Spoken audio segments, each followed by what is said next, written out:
जय हिंद, नमस्कार साथियों। उम्मीद करते हैं आप शानदार, जिंदाबाद, जबरदस्त होंगे और अपनी पढ़ाई में पूरे मनोयोग से लगे होंगे।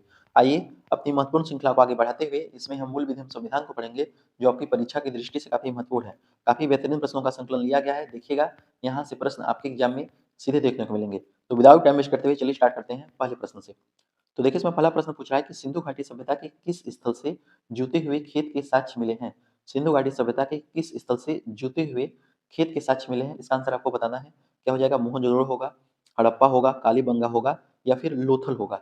तो जुते हुए खेत के साक्ष्य मिलता है कालीबंगा से। कहाँ से मिलता है? कालीबंगा से मिलता है। कालीबंगा राजस्थान के हनुमानगढ़ जिले में स्थित एक स्थल है। किस नदी किनारे स्थित है? यह आपका घग्घर नदी किनारे स्थित है। किस नदी किनारे स्थित है? ये आपका घग्घर नदी के किनारे स्थित है। कालीबंगा से दोहरी फसल पद्धति भी देखने को मिलती है। दोहरी फसल पद्धति का भी प्रमाण देखने को मिलता है। कहाँ से? कालीबंगा से। यानी कि यहाँ पे एक ही खेत में दो फसलें एक साथ बोई जाती थी। कालीबंगा से जो है यहाँ के जो घर होते थे ना, वे कच्ची ईंटों के बने होते थे। जो घर होते थे वे कच्ची ईंटों के बने होते थे। बाकी नालियाँ और जो कुएं थे वे पक्की ईंटों के बने थे। तो ये आपको 3 पॉइंट याद रख लेना है कि कालीबंगा में जुते हुए खेत के साक्ष्य मिलते हैं। यहाँ पे दोहरी फसल पद्धति देखने को मिलती है। यह घग्गर नदी किनारे स्थित है और यहाँ के जो घर होते थे वे कच्ची ईंटों से बने होते थे। अगर आपसे पूछ लिया जाए कि जुते हुए खेत के साक्ष्य कालीबंगा हो गया। अगर आपसे पूछ लिया जाए कि अग्नि हवन कुंड कहाँ पे मिलता है, तो अग्नि हवन कुंड भी आपका कालीबंगा से मिलता है। चूड़ियाँ कहाँ पे देखने को मिलती हैं? तो जो चूड़ियाँ थी वे भी आपका कालीबंगा से ही देखने को मिलती है ना। तो ये कालीबंगा के बारे में आपको इतना पॉइंट याद रख लेना है। अगर आपसे पूछ लिया जाए कि कालीबंगा की खोज किसने की थी, तो कालीबंगा की खोज बीबी लाल और बीके थापर ने की थी, है ना, 1961 के आसपास। चलिए अगला जो 3 पॉइंट है उसके बारे में भी देख लेते हैं कि जो मोहनजोदड़ो है, हड़प्पा है और लोथल है, क्योंकि यहाँ से भी प्रश्न बार-बार पूछा जाता है। मोहनजोदड़ो और हड़प्पा और लोथल। मोहनजोदड़ो की खोज किसने की, हड़प्पा की खोज किसने की और लोथल की खोज किसने की, कब-कब की? ये आपको पॉइंट याद होना चाहिए। चलिए फटाफट बताइए। तो मोहनजोदड़ो की खोज किसने की? मोहनजोदड़ो की खोज आर.डी. बनर्जी ने 1922 में की। 1922 में आर.डी. बनर्जी ने की। आर.डी. बनर्जी ने 1922 में की, है ना। हड़प्पा की खोज किसने की? हड़प्पा की खोज आपका दयाराम साहनी ने की 1921 में। हड़प्पा की खोज दयाराम साहनी ने 1921 में की। 1921 में की दयाराम साहनी ने। दयाराम साहनी ने, है ना। और लोथल की खोज किसने की? तो लोथल की खोज एस आर राव ने की लगभग 1955 से 62 के आसपास। 1955 से 62 के आसपास एस आर राव ने की, है ना। अच्छा, ये प्रश्न पूछा जाता है कि ये जो स्थल है ये किस नदी के किनारे स्थित है? ये किस नदी के किनारे स्थित है? तो मोहनजोदड़ो किस नदी किनारे स्थित है? मोहनजोदड़ो आपका सिंधु नदी किनारे स्थित है। सिंधु नदी के किनारे मोहनजोदड़ो स्थित है। हड़प्पा आपका रावी नदी किनारे स्थित है। हड़प्पा रावी नदी किनारे स्थित है। लोथल आपका लोथल भोगवा नदी किनारे स्थित है। लोथल भोगवा नदी के किनारे स्थित है ना। तो ये सारे पॉइंट आपको याद रख लेना है। तो पूछ रहा है कि जुते हुए खेत के साक्ष्य कहाँ से मिलते हैं? तो जुते हुए खेत के साक्ष्य मिलते हैं कालीबंगा से। और मोहनजोदड़ो से क्या मिलता है? एक ओरली आप याद रख लीजिए। मोहनजोदड़ो से आपका विशाल स्नानागार मिलता है, अन्नागार मिलता है, नर्तकी मूर्ति मिलती है, मृतकों का टीला मिलता है ना, दाढ़ी वाला पुरुष मिलता है। ये मोहनजोदड़ो से मिलता है। मोहनजोदड़ो की मैं बात कर रहा हूँ। तो मोहनजोदड़ो से विशाल स्नानागार, अन्नागार, नर्तकी मूर्ति और मृतकों का टीला, दाढ़ी वाला पुरुष, ये मोहनजोदड़ो से मिलता है। हड़प्पा की बात कर लेते हैं। तो हड़प्पा से क्या मिलता है? हड़प्पा से आपका अन्न भंडार मिलता है, कांसे से बना एक मछुआरे का चित्र मिलता है, खिलौना घड़ी मिलती है, ये हड़प्पा से मिलती है ना। और लोथल की बात कर लेते हैं। तो लोथल में एक लोथल फेमस है बंदरगाह के लिए, है ना, हाथी के दांत के लिए, गोदीबाड़ा के लिए, घोड़े की मूर्ति के लिए। ठीक है, तो ये सारे पॉइंट आपको याद रखना है। चलिए अति संभावित प्रश्नों को देख लेते हैं कि जो प्रश्न आपके एग्जाम में और कौन कौन से पूछे जा सकते हैं। कालीबंगा से किस धार्मिक अवशेष का पता चलता है? तो कालीबंगा से आपका अग्निकुंड का पता चलता है। लोथल किस शिल्प उद्योग के लिए प्रसिद्ध था? तो लोथल मनके के निर्माण के लिए प्रसिद्ध है ना। मनका निर्माण के लिए लोथल प्रसिद्ध था। धोलावीरा कहाँ स्थित है? धोलावीरा आपका खादिर बेट, कच्छ, गुजरात में स्थित है। कौन सा हड़प्पीय नगर 3 भागों में विभक्त है? तो धौलावीरा 3 भागों में विभक्त है। जो धौलावीरा है ना, ये आपका 3 भागों में विभक्त है। धौलावीरा की खोज किसने की थी? तो धौलावीरा की खोज की थी आर आर बिष्ट ने। आर.एस. बिष्ट ने, है ना। धोलावीरा की खोज किसने की? आर.एस. बिष्ट ने की। चलिए अगला प्रश्न देखिए। अगला प्रश्न पूछ रहा है कि वर्ष 1939 के कांग्रेस अधिवेशन त्रिपुरी में, अच्छा, वर्ष 1939 के कांग्रेस अधिवेशन त्रिपुरी में सुभाष चंद्र बोस जी ने किस नेता को हराकर अध्यक्ष पद प्राप्त किया था? सुभाष चंद्र बोस जी ने किस नेता को हराकर अध्यक्ष पद प्राप्त किया था? इसका आंसर आपको बताना है। तो चलिए कौन होंगे? आंसर बताइए। मौलाना अबुल कलाम आजाद होंगे, पंडित जवाहरलाल नेहरू होंगे, पट्टाभी सीतारामैया होंगे या फिर सी राज गोपालाचारी होंगे। पहले बात कर लेते हैं वर्ष 1938 की। वर्ष 1938 की। वर्ष 1938 में गुजरात में हरिपुरा अधिवेशन होता है। गुजरात में हरिपुरा अधिवेशन होता है। कहाँ पे? हरिपुरा में, ठीक है। तो यहाँ पे जो सुभाष चंद्र बोस जी थे ये निर्विरोध अध्यक्ष बनते हैं। निर्विरोध अध्यक्ष वर्ष वर्ष 1938 के हरिपुरा अधिवेशन में सुभाष चंद्र बोस जी निर्विरोध अध्यक्ष बनते हैं। इसके जस्ट एक साल बाद 1939 में जबलपुर के मध्य प्रदेश के त्रिपुरी अधिवेशन में, जबलपुर मध्य प्रदेश के त्रिपुरी अधिवेशन में गांधी जी के जो सहयोगकर्ता थे, गांधी जी के जो क्या बोलते हैं उनको समर्थनकर्ता थे, पट्टाभी सीतारामैया, ठीक है? पट्टाभी सीतारामैया इनके समर्थनकर्ता गांधी जी थे, ठीक है? ऐसे याद रखिए। तो यहाँ पे भी जो इलेक्शन होता है जिसमें सुभाष चंद्र बोस जी यहाँ पे फिर से जीत जाते हैं पट्टाभी सीतारामैया को हराकर। पट्टाभी सीतारामैया को कितना वोट मिलता है? तो पट्टाभी सीतारामैया को 1377 वोट मिलता है, 1377 वोट मिलता है, जबकि सुभाष चंद्र बोस जी को 1580 वोट मिलता है ना? तो सुभाष चंद्र बोस जी जीत जाते हैं। तो इस पे गांधी जी ने कहा था कि ये जो हार है ना, ये हमारी हार है, पट्टाभी सीतारामैया की हार नहीं है। बाद में कार्यकारिणी गठन को लेकर सुभाष चंद्र बोस जी और गांधी जी के बीच में मतभेद हो जाता है। जिसके बाद में ये सुभाष चंद्र बोस जी अपने पद से इस्तीफा दे देते हैं। इसके बाद त्रिपुरी अधिवेशन के अध्यक्ष बनते हैं राजेंद्र प्रसाद। ये प्रश्न बार बार पूछा जाता है कि सुभाष चंद्र बोस जी के अध्यक्ष पद से इस्तीफा देने के बाद अध्यक्ष कौन बनता है? तो अध्यक्ष बनते हैं डॉक्टर राजेंद्र प्रसाद। ये पॉइंट आपको याद रख लेना है। चलिए अति संभावित प्रश्नों को देखते हैं। अति संभावित प्रश्न क्या पूछ रहा है कि हरिपुरा अधिवेशन कब आयोजित हुआ था? आंसर बताइए, हरिपुरा अधिवेशन कब आयोजित हुआ था?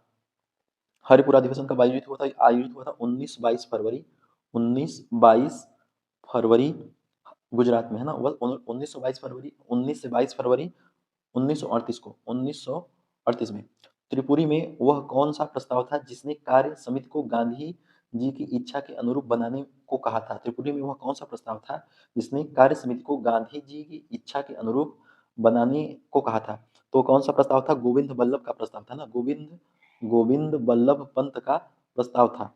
गोविंद बल्लभ गोविंद बल्लभ गोविंद बल्लभ पंत का प्रस्ताव था, जिसको बोलते हैं पंत रेजोल्यूशन, है ना? ये प्रश्न याद रखिएगा। अगला देखिए क्या कर रहा है, अगला कर रहा है कि सुभाष चंद्र बोस जी ने कांग्रेस के अध्यक्ष पद से कब इस्तीफा दिया, यानी कब त्याग पत्र दिया? तो आपके त्याग पत्र देते हैं 29 अप्रैल 1939 को, 29 अप्रैल 1939 को। फॉरवर्ड ब्लॉक की स्थापना कब और कहाँ की गई थी? तो फॉरवर्ड ब्लॉक की स्थापना की गई थी 3 मई 1939 को। 3 मई, ये डेट आपको याद रख लेना है कि देखिए 29 अप्रैल 1939 को ये अध्यक्ष पद से त्याग पत्र देते हैं और बाद में 3 मई 1939 को फॉरवर्ड ब्लॉक की स्थापना करते हैं। कहाँ से करते हैं? उन्नाव उत्तर प्रदेश से, उन्नाव उत्तर प्रदेश से फॉरवर्ड ब्लॉक की स्थापना करते हैं। ये पॉइंट आपको याद रखना है। अगले प्रश्न का आंसर बताइए। अगला प्रश्न आपसे पूछ रहा है कि गदर पार्टी का मुख्यालय कहाँ था? गदर पार्टी का मुख्यालय कहाँ पे था? आंसर क्या होगा? न्यूयॉर्क होगा, मद्रास होगा, कलकत्ता होगा या फिर सैन फ्रांसिस्को होगा। तो गदर पार्टी की स्थापना कब होती है? गदर पार्टी की स्थापना होती है वर्ष 1913 में, वर्ष 1913 में लाला हरदयाल की अध्यक्षता में। इसके वैचारिक जो मार्गदर्शक थे लाला हरदयाल थे, लाला हरदयाल थे। तो गदर पार्टी की स्थापना होती है वर्ष 1913 में। इसका मुख्यालय था सैन फ्रांसिस्को, संयुक्त राज्य अमेरिका, सैन फ्रांसिस्को, संयुक्त राज्य अमेरिका। इसका मुख्य उद्देश्य क्या था? इसका मुख्य उद्देश्य था भारत को ब्रिटिश शासन से मुक्त कराना, भारत को ब्रिटिश शासन से मुक्त कराना था, है ना? बाकी गदर पार्टी ने प्रथम विश्व के दौरान जो सशस्त्र विद्रोह की नीति अपनाई थी, जिसको अंग्रेजों ने विफल कर दिया था। अति संभावित प्रश्न देखिए, अति संभावित प्रश्न आपसे पूछ रहा है कि गदर पार्टी का प्रारंभिक नाम क्या था? गदर पार्टी का प्रारंभिक नाम क्या था? इसका आंसर बताइए। Pacific Coast Hindustan Association, Pacific Coast Hindustan Association. Ghadar party के प्रथम अध्यक्ष कौन थे? गदर पार्टी के प्रथम अगर अध्यक्ष पूछे तो बाबा सोहन सिंह भकना बताएंगे। अगर पूछे कि गदर पार्टी के प्रथम अध्यक्ष कौन थे तो सोहन सिंह भकना। लेकिन अगर पूछे कि इसके वैचारिक मार्गदर्शक कौन थे, इसके स्थापनकर्ता कौन थे, तो लाला हरदयाल हो जाएंगे। हिंदुस्तान गदर के प्रथम उर्दू व गुरुमुखी अंक कब निकले? तो हिंदुस्तान गदर के प्रथम उर्दू व गुरुमुखी अंक, ये आपका उर्दू जो आपका निकलता है 1 नवंबर 1913 को और गुरुमुखी निकलता है 9 दिसंबर 1913 को। गदर पार्टी का मुख्यालय भवन का नाम और स्थान क्या था? तो गदर पार्टी के मुख्यालय का नाम था युगांतर आश्रम, वो मुख्यालय या फिर स्थान था सैन फ्रांसिस्को में। लाहौर संयंत्र केस किस अवधि में चला? लाहौर संयंत्र केस 26 अप्रैल से 13 सितंबर 1915 के दौरान चला। लाहौर संयंत्र केस 26 अप्रैल से लेकर 13 सितंबर 1915 के दौरान चला। चलिए बंदरगाह आ जाता है और बंदरगाह को आपको मिलाना है कि कौन सा बंदरगाह किस राज्य में स्थित है, कौन सा बंदरगाह किस राज्य में स्थित है, इसका आपको मिलान करना है। तो कंडला बंदरगाह की बात कर लेते हैं। तो कंडला बंदरगाह को अब दीनदयाल बंदरगाह के नाम से जाना जाता है। यह कहाँ पे पड़ता है? यह आपका पड़ता है गुजरात में। नाहवा सेवा की बात कर लेते हैं, नाहवा सेवा की बात कर लेते हैं। ये आपका कहाँ पे पड़ता है? ये आपका पड़ता है नाहवा सेवा, आपका महाराष्ट्र में पड़ता है, जिसको जवाहरलाल नेहरू पोर्ट के नाम से जाना जाता है। पारादीप बंदरगाह की बात कर लेते हैं, तो पारादीप बंदरगाह आपका ओडिशा में पड़ता है। तूतीकोरिन बंदरगाह ये आपका तमिलनाडु में पड़ता है। तूतीकोरिन बंदरगाह तमिलनाडु में पड़ता है। तूतीकोरिन बंदरगाह को वीओ चिदम्बरनार पोर्ट के नाम से भी जानते हैं। तूतीकोरिन बंदरगाह को वीओ चिदम्बरनार पोर्ट के नाम से जानते हैं। तो इसका आंसर क्या हो जाएगा? ए का 4, बी का 1, 3 का 2 और डी का 3। इसका आंसर हो जाएगा option number C. Option number C is right answer. अगला प्रश्न देखिए। चलिए अब अन्य संभावित प्रश्नों की बात कर लेते हैं। भारत का सबसे बड़ा कंटेनर बंदरगाह कौन सा है? भारत का सबसे बड़ा कंटेनर बंदरगाह कौन सा है? नाहवा सेवा बंदरगाह जवाहरलाल नेहरू पोर्ट महाराष्ट्र में स्थित है। भारत का बृहत्तम प्राकृतिक बंदरगाह कौन सा है? भारत का बृहत्तम प्राकृतिक बंदरगाह कौन सा हो जाएगा? मुंबई बंदरगाह हो जाएगा। मुंबई बंदरगाह हो जाएगा ये पहला, यानी कि जो ये बृहत्तम प्राकृतिक बंदरगाह है। पारादीप बंदरगाह किस खनिज निर्यात के लिए प्रसिद्ध है? तो पारादीप बंदरगाह यह आपका लौह अयस्क खनिज के लिए प्रसिद्ध है। अगर आपसे पूछ लिया जाए कृष्णापट्टनम, कृष्णापट्टनम बंदरगाह के संवर्धन से कौन सा राज्य सर्वाधिक लाभान्वित होगा? तो सर्वाधिक जो है लाभान्वित होगा आंध्र प्रदेश। कृष्णापट्टनम बंदरगाह के संवर्धन से कौन सा राज्य सर्वाधिक लाभान्वित होगा? आंध्र प्रदेश होगा। कौन सा बंदरगाह कच्छ की खाड़ी में स्थित है? कौन सा बंदरगाह कच्छ की खाड़ी में स्थित है? कांडला बंदरगाह, जिसको बोलते हैं दीनदयाल बंदरगाह।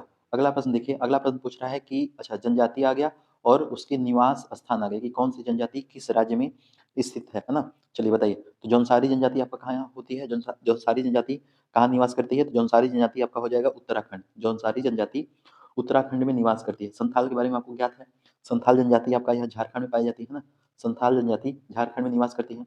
भील जनजाति आपका मध्य प्रदेश में सबसे ज्यादा, सबसे अधिक मात्रा में भील जनजाति। लेप्चा जनजाति आपका सिक्किम हो जाएगा। तो इसका आंसर क्या हो जाएगा? इसका आंसर क्या हो जाएगा? ए का 3 और बी का 1, A3 B1 C2 और D4, 3124, 3124, ऑप्शन नंबर बी।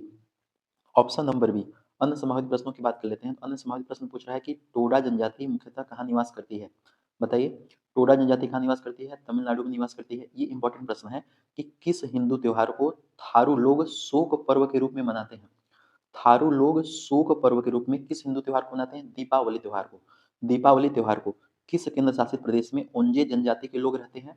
किस केंद्र शासित प्रदेश में ओंजे जनजाति के लोग रहते हैं? अंडमान निकोबार द्वीप समूह में। अंडमान निकोबार द्वीप समूह में। अंडमान निकोबार द्वीप समूह में। कौन से राज्य में हलाम नोटिया जनजाति मुख्य रूप से पाए जाते हैं?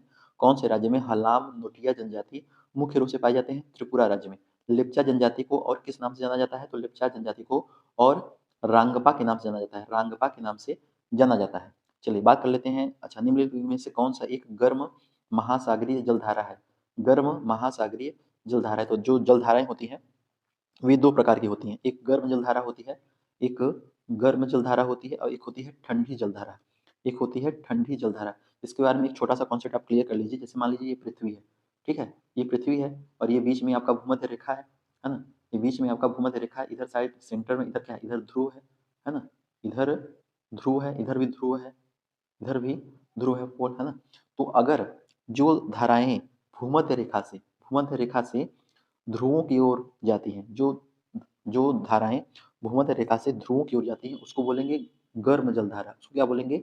गर्म जलधारा। गर्म जलधारा, क्योंकि यहाँ पे सूर्य की रोशनी सबसे ज्यादा पड़ती है और यहाँ से ध्रुवों पर ठंडी ज्यादा होती है। तो इधर से इधर साइड जा रहा है, ध्रुवों की ओर जा रहा है, तो ये जो धाराएं हैं ये गर्म बह रही हैं। ध्रुव मतलब भूमध्य रेखा से ध्रुवों की ओर जा रही है यानी गर्म बह रही हैं।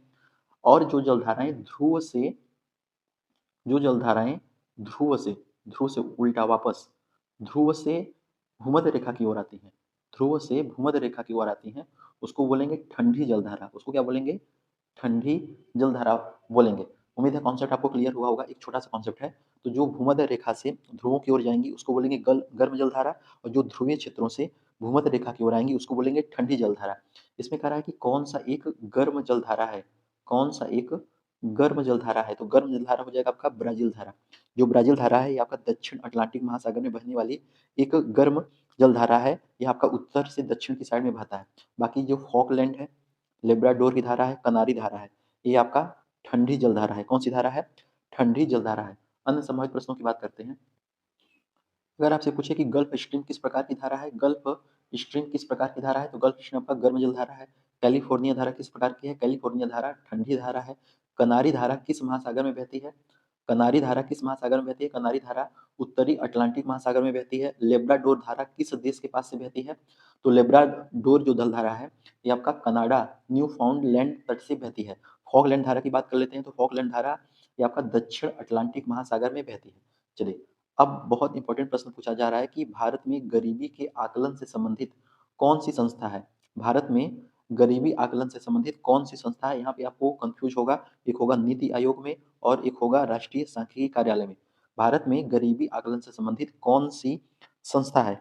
तो गरीबी आकलन का जो कार्य पहले योजना आयोग करता था। कौन करता था? पहले योजना आयोग करता था। योजना आयोग गरीबी का आकलन करता था, ठीक है। बाद में जैसे कि उसमें जो योजना आयोग था उसमें वो लकड़ वाला पद्धति, रंगराजन समिति उसकी पद्धति पे यह करता था। बाद में एनएसएसओ जिसको अब बोलते हैं एनएसओ, एनएसओ राष्ट्रीय सांख्यिकी कार्यालय, ठीक है। यह जो है उपयोग मतलब कि एनएसओ का डेटा का उपयोग यह करता था। कौन? एनएसओ के डेटा का उपयोग कौन करता था? योजना आयोग करता था, पहले की मैं बात कर रहा हूँ, ठीक है। अब नीति आयोग गरीबी आकलन का नोडल थिंक टैंक है, ठीक है। तो ये आंसर क्या हो जाएगा? इसका मेन आंसर इसका होगा नीति आयोग। बाकी अगर ऑप्शन में ये न हो, पहले ऑप्शन अगर नीति आयोग है तो पहले ऑप्शन नीति आयोग लगाएंगे। अगर मान लीजिए नीति आयोग ऑप्शन नहीं है तो इसके बाद राष्ट्रीय सांख्यिकी कार्यालय लगाएंगे, ठीक है। ये पॉइंट आप याद रखिएगा। अगला अन्य समाज प्रश्न की बात करते हैं। अगर आपसे पूछे कि भारत में 2009-2010 की गरीबी अनुमान किस पद्धति पर जारी हुए थे, तो आप आपको बताएं तेंदुलकर समिति के योजना आयोग के द्वारा, तेंदुलकर समिति पद्धति योजना आयोग के द्वारा। योजना आयोग का उत्तराधिकारी कौन था? योजना आयोग का उत्तराधिकारी कौन है? नीति आयोग है ना। 1 जनवरी 2015 से जो कि योजना आयोग के स्थान पे आया है। नीति आयोग कौन सी आधिकारिक गरीबी रिपोर्ट जारी करती है? राष्ट्रीय बहुआयामी गरीबी सूचकांक, जिसको बोलेंगे एमपीआई। भारत में गरीबी अनुमानों का आधार क्या है? परिवार का उपभोग व्यय। आय का वितरण किससे नापा जाता है? तो आय का वितरण लॉरेंज वक्र से नापा जाता है। आय का वितरण लॉरेंज वक्र से नापा जाता है। चलिए अगला क्वेश्चन देखिए। अगला क्वेश्चन पूछ रहा है कि भारत का जो अर्थव्यवस्था है इसका प्रमुख लक्षण क्या है? इसका प्रमुख लक्षण क्या है? भारतीय अर्थव्यवस्था का प्रमुख लक्षण क्या है? इसका आंसर आपको पता होगा। क्या हो जाएगा बताइए? पूंजीवादी होगा, समाजवादी होगा, मिश्रित होगा या फिर इनमें से कोई नहीं होगा। तो देखिए, भारत ने आजादी के बाद एक ऐसा मॉडल चुना जिसमें जिसमें पब्लिक सेक्टर और प्राइवेट सेक्टर जिसमें पब्लिक सेक्टर और प्राइवेट सेक्टर दोनों एक साथ चले। इसको बोलेंगे मिश्रित अर्थव्यवस्था। क्या बोलेंगे? मिश्रित अर्थव्यवस्था, है ना। तो भारत की अर्थव्यवस्था का प्रमुख लक्षण क्या है? मिश्रित अर्थव्यवस्था है। औद्योगिक संकल्प नीति 1956 के तहत औद्योगिक संकल्प नीति आती है 1956, तो 1956 के तहत उद्योगों को श्रेणियों में कुछ मतलब जैसे कि राज्य के आधार पे प्रमुख नियंत्रण, बाकी मतलब जो इस तरीके से उन्होंने बांटा, ठीक है। बाकी कुछ जैसे सार्वजनिक, निजी संस्थानित उस तरीके से उसका संस्थापक मतलब स्थापित होता है। ये सारी चीजें आपको याद रखनी है। तो भारतीय अर्थव्यवस्था का मोटे मोटे आप याद रखिए कि भारतीय अर्थव्यवस्था का प्रमुख लक्षण क्या हो जाएगा? मतलब ये भारतीय अर्थव्यवस्था किस प्रकार की अर्थव्यवस्था है? मिश्रित अर्थव्यवस्था है। मिश्रित अर्थव्यवस्था है। बाद में पीवी नरसिम्हा राव के समय काल में जो मनमोहन सिंह के द्वारा लाया गया था एलपीजी, है ना, लिबरलाइजेशन, प्राइवेटाइजेशन, ग्लोबलाइजेशन, 1991 की जो नई आर्थिक नीति आई थी उसमें निजी क्षेत्रों में भूमिका बढ़ गई थी, है ना। ये आपको पता होगा, लाइसेंस परमिट घटे थे, ठीक है। फिर भी जो भारत की अर्थव्यवस्था थी वे मिश्रित अर्थव्यवस्था ही रही थी। अन्य सामाजिक प्रश्नों की बात कर लेते हैं। अगला पूछ रहा है कि कौन सी औद्योगिक नीति 1956 में उद्योगों को कितनी श्रेणियों में बांटा? औद्योगिक नीति संकल्प 1956 में उद्योगों को कितनी श्रेणियों में बांटा?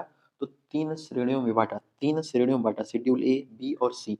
जो सी है उसके अंतर्गत प्राइवेटाइजेशन आएगा ना। नई आर्थिक नीति यानी पी की यह जो है कब घोषित की गई थी? आपका 1991 में। एलपीजी सुधार, ठीक है। एलपीजी क्या बोलेंगे? लिबरलाइजेशन, प्राइवेटाइजेशन और ग्लोबलाइजेशन। आज सार्वजनिक क्षेत्रों के लिए आरक्षित उदाहरण क्या हो जाएगा? परमाणु ऊर्जा, रेलवे की ओर रेलवे की कुछ रेलवे की कुछ कोर गतिविधियां। सरकारी व्यय को नियंत्रित करने का प्राधिकारी कौन है? तो सरकारी व्यय को नियंत्रित करने का प्राधिकारी वित्त मंत्रालय है। भारत में आर्थिक सर्वेक्षण प्रकाशित किया जाता है, वित्त मंत्रालय के द्वारा प्रकाशित किया जाता है। चलिए अगले प्रश्न की बात कर लेते हैं। कह रहा है कि उत्तर प्रदेश में कोयले के भंडार पाए जाते हैं। उत्तर प्रदेश में कोयले के भंडार कहाँ पे पाए जाते हैं? इसका आंसर आपको बताना है, बताइए। विंध्य क्षेत्र में पाया जाएगा, सिंगरौली में पाया जाएगा, बुंदेलखंड में पाया जाएगा या फिर सभी जगह पाया जाएगा? तो उत्तर प्रदेश में कोयले के भंडार सिंगरौली क्षेत्र में पाया जाता है। कहाँ पे पाया जाता है? सिंगरौली क्षेत्र में पाया जाता है। सिंगरौली जो क्षेत्र होता है यह मुख्यतः सोनभद्र जिले में पाया जाता है ना। ये पॉइंट आपको याद रखिएगा। चलिए अन्य सामान्य प्रश्नों की बात करते हैं। अगर आपसे पूछ ले कि NTPC Singrauli super thermal power station कहाँ पे है, तो शक्तिनगर जिला सोनभद्र उत्तर प्रदेश में है। ओबरा ताप विद्युत स्टेशन किस जनपद में है? सोनभद्र उत्तर प्रदेश में है। अनपरा ताप विद्युत स्टेशन किस जलाशय के किनारे की स्थित है? आपका रिहंद जलाशय के किनारे स्थित है। रिहंद बांध किस नदी पर और कहाँ स्थित है? रिहंद बांध रिहंद नदी पर पिपरी सोनभद्र में स्थित है। एनसीएल का मुख्यालय कहाँ पे है? एनसीएल का मुख्यालय सिंगरौली मध्य प्रदेश में है। एनसीएल का मुख्यालय सिंगरौली मध्य प्रदेश में है। चलिए अगला प्रश्न देखते हैं। उत्तर प्रदेश में सिंचाई का सबसे बड़ा स्रोत है। उत्तर प्रदेश में सिंचाई का सबसे बड़ा स्रोत क्या होगा बताइए? नहर होगा, तालाब होगा, नलकूप होगा या फिर कुआं होगा? तो उत्तर प्रदेश में सिंचाई का सबसे बड़ा स्रोत नलकूप होगा। क्या होगा? नलकूप होगा। सांख्यिकी डायरी उत्तर प्रदेश 2024 के आंकड़ों के अनुसार उत्तर प्रदेश में जो सिंचाई क्षेत्र है नलकूप के द्वारा 75.1% सिंचाई होता था। कितना होता था? 75.1% जो सिंचाई होती है वो आपका नलकूप के माध्यम से होती है। तालाब की बात कर लें तो तालाब के माध्यम से 0.6% सिंचाई होती है। नहर के माध्यम से आपका 15.7% नहर के माध्यम से सिंचाई होती है, जबकि कुआं के माध्यम से 0.6% सिंचाई होती है। तो उत्तर प्रदेश में सिंचाई का सबसे बड़ा स्रोत क्या होगा? नलकूप होगा, ट्यूबवेल होगा। अगले प्रश्न की बात कर लेते हैं। कह रहा है अन्य संभावित प्रश्न में वर्ष 2022-23 में उत्तर प्रदेश में फसल गहनता कितना परसेंट है? फसल गहनता कितना परसेंट है बताइए? वर्ष 2022-23 में उत्तर प्रदेश में फसल गहनता कितना परसेंट है? तो फसल गहनता है 175.2%। 175.2% फसल गहनता है।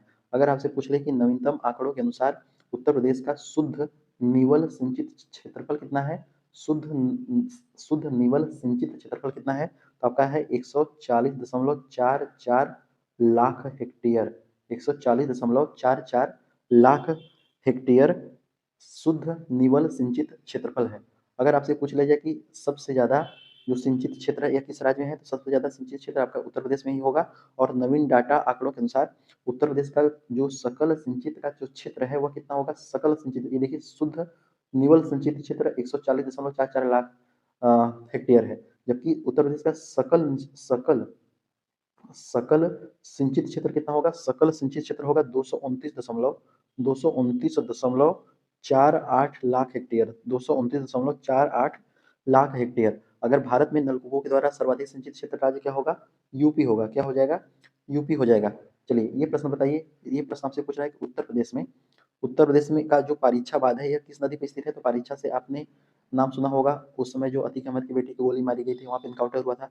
अगर आपने नाम सुना होगा तो हम वहां पे मौजूद थे। तो उत्तर प्रदेश का जो पारीछा बांध था वो कहाँ पे है? तो वो आपका मतलब किस नदी पे है? तो आपका वो बेतवा नदी पे है। कहाँ पे है? बेतवा नदी पे है। चलिए man of the destiny, man of the destiny किसे कहा जाता है? मैन ऑफ डेस्टिनी किसे कहा जाता है? इसका आंसर आपको बताना है। तो मैन ऑफ डेस्टिनी कहा जाता है नेपोलियन बोनापार्ट को। किसको कहा जाता है? नेपोलियन बोनापार्ट को मैन ऑफ द डेस्टिनी की जो उपाधि होती है वह नेपोलियन बोनापार्ट से जुड़ी मानी जाती है। एक्चुअली एक पुस्तक है जॉर्ज बर्नार्ड शा का, मैन ऑफ द डेस्टिनी। ये जो पुस्तक है ना, जॉर्ज बर्नार्ड शा, जॉर्ज बर्नार्ड जॉर्ज बर्नार्ड शा की एक पुस्तक है जो नेपोलियन के आरंभिक दौर पर आधारित है। अर्धसंभावित प्रश्नों की बात कर लेते हैं। पूछ रहा है कि फ्यूरर फ्यूरर की उपाधि किसकी थी बताइए? फ्यूरर की उपाधि किसको मिली थी? एडोल्फ हिटलर को मिली थी। एडोल्फ हिटलर को मिली थी। अक्टूबर क्रांति का प्रमुख नेता कौन था? तो अक्टूबर क्रांति का प्रमुख नेता व्लादिमीर पुतिन नहीं, व्लादिमीर लेनिन था। व्लादिमीर लेनिन था। नेपोलियन की अंतिम निर्णायक पराजय किस युद्ध में होती है? तो नेपोलियन की अंतिम निर्णायक पराजय वाटरलू 1815 में होती है। मेन कैंप किसकी पुस्तक है? एडोल्फ हिटलर की है। इटली का राष्ट्रीय फांसीवादी दल पीएनएफ किस वर्ष बना था? 1921 मुसोलिनी के द्वारा बना था। चलिए बात कर लेते हैं सफेद झंडा किसका प्रतीक नहीं है? सफेद झंडा किसका प्रतीक नहीं है? आंसर बताइए। सफेद झंडा किसका प्रतीक नहीं है? आंसर बताइए।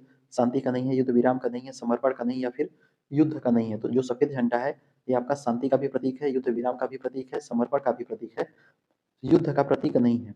युद्ध का प्रतीक नहीं है। अन्य संभावित प्रश्नों की बात कर लेते हैं। अन्य संभावित प्रश्नों की बात कर लेते हैं। तो सफेद झंडे के धोखे भरे उपयोग को अंतर्राष्ट्रीय मानवीय कानून में क्या कहा गया है? परफिडी कहा गया है। परफिडी कहा गया है। ये टर्म याद रखिएगा, परफिडी कहा गया है। सफेद झंडे के धोखे भरे उपयोग को अंतर्राष्ट्रीय मानवीय कानून में परफिडी कहा गया है। Red cross, red crescent, red crystal यह किस उद्देश्य के प्रतीक है? तो ये आपका चिकित्सीय एवं मानवीय संरक्षण के विशिष्ट चिन्ह के प्रतीक है। अगर आपसे पूछ लिया जाए कि रेड क्रिस्टल को किस प्रोटोकॉल से मान्यता मिलती है? रेड क्रिस्टल को किस प्रोटोकॉल से मान्यता मिली? जिनेवा अभिसमयों के अतिरिक्त प्रोटोकॉल 2005 के माध्यम से इसको मान्यता मिलती है। जिनेवा अभिसमय किस वर्ष के हैं और कितनी संधियां हैं?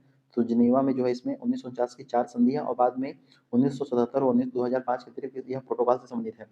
संयुक्त राष्ट्र ध्वज पर जो जैतून की शाखा है, वह किसका प्रतीक है? और जो ध्वज है, संयुक्त राष्ट्र का जो ध्वज है, यह कब अंगीकृत हुआ? तो जो संयुक्त राष्ट्र का ध्वज पे जो जैतून की शाखा है ना, वह शांति का प्रतीक है। किसका प्रतीक है? शांति का प्रतीक है। और यह जो ध्वज है 20 अक्टूबर 1947 को अंगीकृत होता है। चलिए वीचैट की बात कर लेते हैं। वीचैट यह एक चाइनीज कंपनी है। तो इसको पूछ रहा है कि वीचैट का जो प्रारंभिक विमोचन है, यह कब हुआ था? तो कब हुआ था? 11 जनवरी के आसपास में, है ना? 11 नहीं, 21 जनवरी 2011 को इसका विमोचन हुआ था। तो वीचैट का प्रारंभिक विमोचन कब हुआ था? वीचैट का प्रारंभिक विमोचन हुआ था 21 जनवरी 2011 को। अति संभावित प्रश्नों की बात कर लेते हैं कि वीचैट और वैक्सीन कहाँ पे चलता है? ये वैक्सीन मुख्य रूप से जो है, वैक्सीन आपका चलता है मुख्य रूप से चाइना में, और वीचैट चलता है अंतर्राष्ट्रीय स्तर पर। वीचैट पे वैक्सीन पे किस वर्ष शुरू किया गया था? 2013 में शुरू किया गया था। टेंसेंट का मुख्यालय किस शहर में है? शेंजन में है। भारत में वीचैट पर प्रतिबंध किस तारीख को घोषित हुआ था? 29 जून 2020 को। चलिए बात करते हैं याहू, गूगल व एमएसएन की। याहू, गूगल व एमएसएन की। तो याहू, गूगल, एमएसएन क्या है बताइए? क्या है? इंटरनेट साइट है, कंप्यूटर ब्रांड है, स्विट्जरलैंड में बनने वाली घड़ियां हैं, या फिर शनि ग्रह के छल्ले हैं, या फिर शनि ग्रह के छल्ले हैं। तो आपने याहू के बारे में सुना होगा और गूगल के बारे में भी सुना होगा। हो सकता है आपने एमएसएन के बारे में न सुना हो सकता है आपने एमएसएन के बारे में न सुना हो। तो याहू क्या है बताइए? याहू क्या है, पहले बताइए आप। याहू क्या है? याहू क्या है? तो याहू क्या है? एक मेल, है ना, एक मेल इंटरनेट सेवा है, वेबसाइट है, जहाँ पे ईमेल भी होता है, yahoomail.com। ठीक है, तो याहू एक इंटरनेट वेबसाइट सेवा है। गूगल की बात कर लेते हैं। तो गूगल एक वेब सर्च इंजन है। गूगल क्या है? एक वेब एक वेब सर्च इंजन है। एक वेब सर्च इंजन है, जहाँ पे आप कई सारी सूचनाओं को खोज सकते हैं, सर्च कर सकते हैं, उसका एनालिसिस कर सकते हैं। बात करते हैं एमएसएन की। तो एमएसएन के बारे में आपको नहीं जानकारी हुई हो सकता है। तो एमएसएन जो है, यह माइक्रोसॉफ्ट का एक वेब पोर्टल है, एक इंटरनेट साइट है। इसको आरंभिक में जो है, मतलब प्रारंभ में 1995 में द माइक्रोसॉफ्ट नेटवर्क के नाम से यह ऑनलाइन सर्विस थी। माइक्रोसॉफ्ट द माइक्रोसॉफ्ट जो है नेटवर्क के नाम से यह एक ऑनलाइन सर्विस थी। बाद में जो एमेजन करके इसको 1996 में प्रस्तुत किया गया था। तो जो याहू, गूगल व एमेजन है, यह आपका क्या है? यह एक इंटरनेट साइट है। क्या है? इंटरनेट साइट है। अन्य सामाजिक प्रश्नों की बात कर लेते हैं। इसमें आपसे पूछ रहा है कि अल्फाबेट इंक की स्थापना कब होती है? अल्फाबेट इंक की स्थापना वर्ष 2015 में होती है। याहू की स्थापना किसने और कब किया था? तो याहू की स्थापना जो है, जेरी यांग और डेविड फिलो ने 1994 में किया था। एमएसएन का पूर्ण रूप क्या हो जाएगा? एमएसएन का फुल फॉर्म हो जाएगा द माइक्रोसॉफ्ट नेटवर्क हो जाएगा। पहला वेब ब्राउज़र कौन-सा था? पहला ब्राउज़र आपका ड वर्ल्ड वाइड वेब था। बाद में निशस हो गया। पहला वेब ब्राउज़र था वर्ल्ड वाइड वेब, डब्ल्यूडब्ल्यूडब्ल्यू। एचटीटीपी का फुल फॉर्म क्या है? एचटीटीपी का फुल फॉर्म क्या है? Hyper text transfer protocol. जबकि ये भी प्रश्न पूछा जाता है एचटीएमएल। तो एचटीएमएल का फुल फॉर्म क्या हो जाएगा? Hyper text markup language. URL का फुल फॉर्म बताइए? Uniform resource locator. ठीक है। जेपीईजी का फुल फॉर्म बताइए? जेपीईजी। जेपीईजी का फुल फॉर्म बताइए? जो पिक्चर का एक्सटेंशन होता है, ज्वाइंट पिक्सल एक्सपर्ट ग्रुप। ठीक है, तो ऐसे करके आपको फुल फॉर्म भी याद रखना है। प्रत्यावर्ती धारा एसी को डीसी में परिवर्तित करने की युक्ति को क्या बोलते हैं? तो 2 पॉइंट याद रखिए। एक होता है रेक्टिफायर होता है, एक होता है आपका रेक्टिफायर, एक होता है इन्वर्टर। एक होता है रेक्टिफायर और एक होता है इन्वर्टर। तो प्रत्यावर्ती एसी को डीसी में परिवर्तित करने को बोलेंगे रेक्टिफायर। क्या बोलेंगे? रेक्टिफायर। रेक्टिफायर करता है एसी को डीसी में परिवर्तित करता है, एसी को डीसी में परिवर्तित करता है। जबकि इसका विपरीत, डीसी को एसी में कौन परिवर्तित करता है? इंटरनेट करता है। इंटरनेट नहीं भाई साहब, इन्वर्टर करता है। कौन करता है? इन्वर्टर करता है। तो प्रत्यावर्ती धारा को दिष्ट धारा में परिवर्तित करने की युक्ति को रेक्टिफायर बोलेंगे।